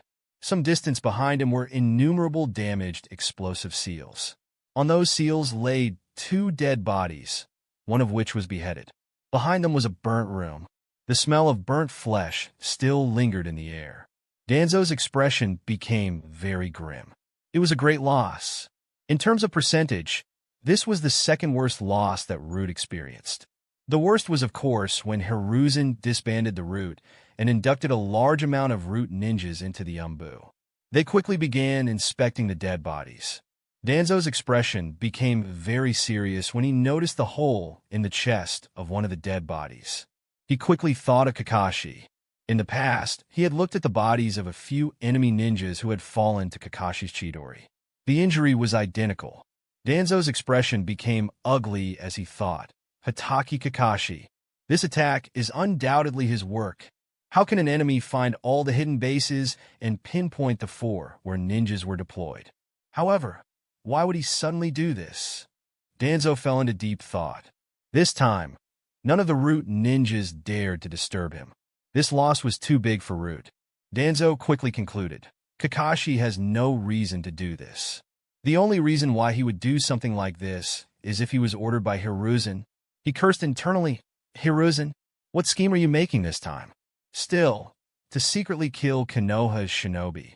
This is so unlike Hiruzen. Did he discover something? Or is someone scheming in the shadows to make me go against Hiruzen?" Danzo couldn't be sure. However, all clues pointed directly towards Hiruzen. He didn't see any way that enemy countries would be able to sneak inside Konoha, search the hidden root bases, and kill 15 root ninjas without drawing any suspicion at all. Even a Kage might not be able to pull that off. However, the Hiruzen he knew wouldn't have done such a sloppy job. Having worked with Hiruzen for so long, Danzo knew that if Hiruzen was the one behind this incident, then the evidence would have been such that Hiruzen would have been the last person Danzo suspects. One of the root ninjas asked, "Lord Danzo, should we shut down the entrance of the village to prevent culprits from escaping?" Danzo answered no. If they wanted to escape, they would already have. How long has it been since their death? The medical ninja who was inspecting the bodies answered, all 15 ninjas died roughly around 12 to 14 hours ago. I'll need to perform an autopsy to be sure, Danzo ordered. All right, keep inspecting the bodies. He looked towards the other two subordinates and instructed, inspect the entire base. See if you can find any clues. The fight here is much more intense than the rest. Hopefully, there might be some clues left behind. The root ninjas immediately got to work. While the root ninjas worked, Danzo began planning what action he could take. Despite his decades of experience, he didn't see an easy way out of that situation. It was bad no matter what he assumed. If the current situation was created by enemy villages, then his root faced an existential crisis as they seemed to want to take out root before making any moves on Konoha. On the other hand, if it was Hiruzen, then Danzo was outmatched once again. While Danzo still had several trump cards and could make Hiruzen suffer as well, there was no doubt that Danzo would be the bigger loser. While Danzo planned his next move, the root ninjas completed their job. They approached Danzo and reported, "Lord Danzo, there are no clues in this base either. It is just like the previous 3 bases." The medical ninja reported, "Lord Danzo, the method of killing is more varied here. However, all the stab wounds are due to a lightning-enhanced object or jutsu. Those 6 bodies were burnt. I suspect they were hit after they had died. It was probably an attack from these 2 ninjas." Danzo nodded. He looked at one subordinate and ordered, "Go to Hiruzen in person and ask him to come here. Tell him that I have called him, and it is an emergency. Don't tell him the reason and observe his reaction carefully. Send shadow clones to call the remaining 2 elders here as well." The root ninja said, "Yes, Lord Danzo." He quickly disappeared from the base. Danzo muttered to himself, "Hiruzen, let me see what exactly you are up to. If you think I'll let you take the root away from my hands once again, then you are mistaken. The last time I couldn't do anything due to the situation. It won't be the same this time." After the Uchiha massacre, Danzo had no choice. If he had resisted, all Hiruzen had to do was tell the truth of the situation to the clan leaders. In an instant, everyone would be asking for Danzo's head. While that would have been impossible, the root would truly be stripped from Danzo. Unlike Hiruzen, they wouldn't have let him keep even a single root ninja. Hiruzen was talking with a few ninjas when the root ninja suddenly barged into his office. A frown appeared on Hiruzen's face due to the root ninja entering without asking for his permission. At the same time, the 4 Umbu guards became alert as well. Without waiting, the root ninja directly said, "It's an emergency. Lord Danzo has asked for your presence immediately." Hiruzen wondered, "Emergency? What happened?" He looked at the ninjas in his office and said, "You for leave. I'll call you again later." The 4 ninjas respectfully said farewell and left while wondering what the emergency was. Hiruzen followed the root ninja along with his Umbu guards. At the same time, Hamura and Koharu also began making their way towards the base. En route, Hiruzen wondered, is he leading me to one of the root bases? Why is Danzo there instead of the main base? He didn't need to wonder for long. A minute later, Hiruzen entered the base. As soon as he did, his eyes widened as he noticed the 3 dead bodies and Danzo standing along with 2 root ninjas. He asked, "What the hell happened here?" Before Danzo could answer, Hamura and Koharu entered the base as well. Just like Hiruzen, they were stunned as well and asked the same question. Danzo frowned on seeing Hiruzen's expression. He thought, his expression doesn't give away anything. Is he acting, or was he really not involved? Seeing that Danzo wasn't answering, Hamura asked with more emphasis, "Danzo, what happened here?" Danzo snorted and said, "Why don't you ask Hiruzen?" Hiruzen's expression hardened. He asked with a hint of aggression, What do you imply by that, Danzo? Danzo turned around and said, "Follow me." He led the group to the body with a hole in his chest and said, "All my subordinates in the 4 auxiliary root bases were killed last night. Everyone was killed with lightning release. Do you still want to feign ignorance, Hiruzen?" Hiruzen, Hamura, Koharu, and the Umbu guards immediately connected the dots. Every single one was surprised as Danzo was blaming Kakashi.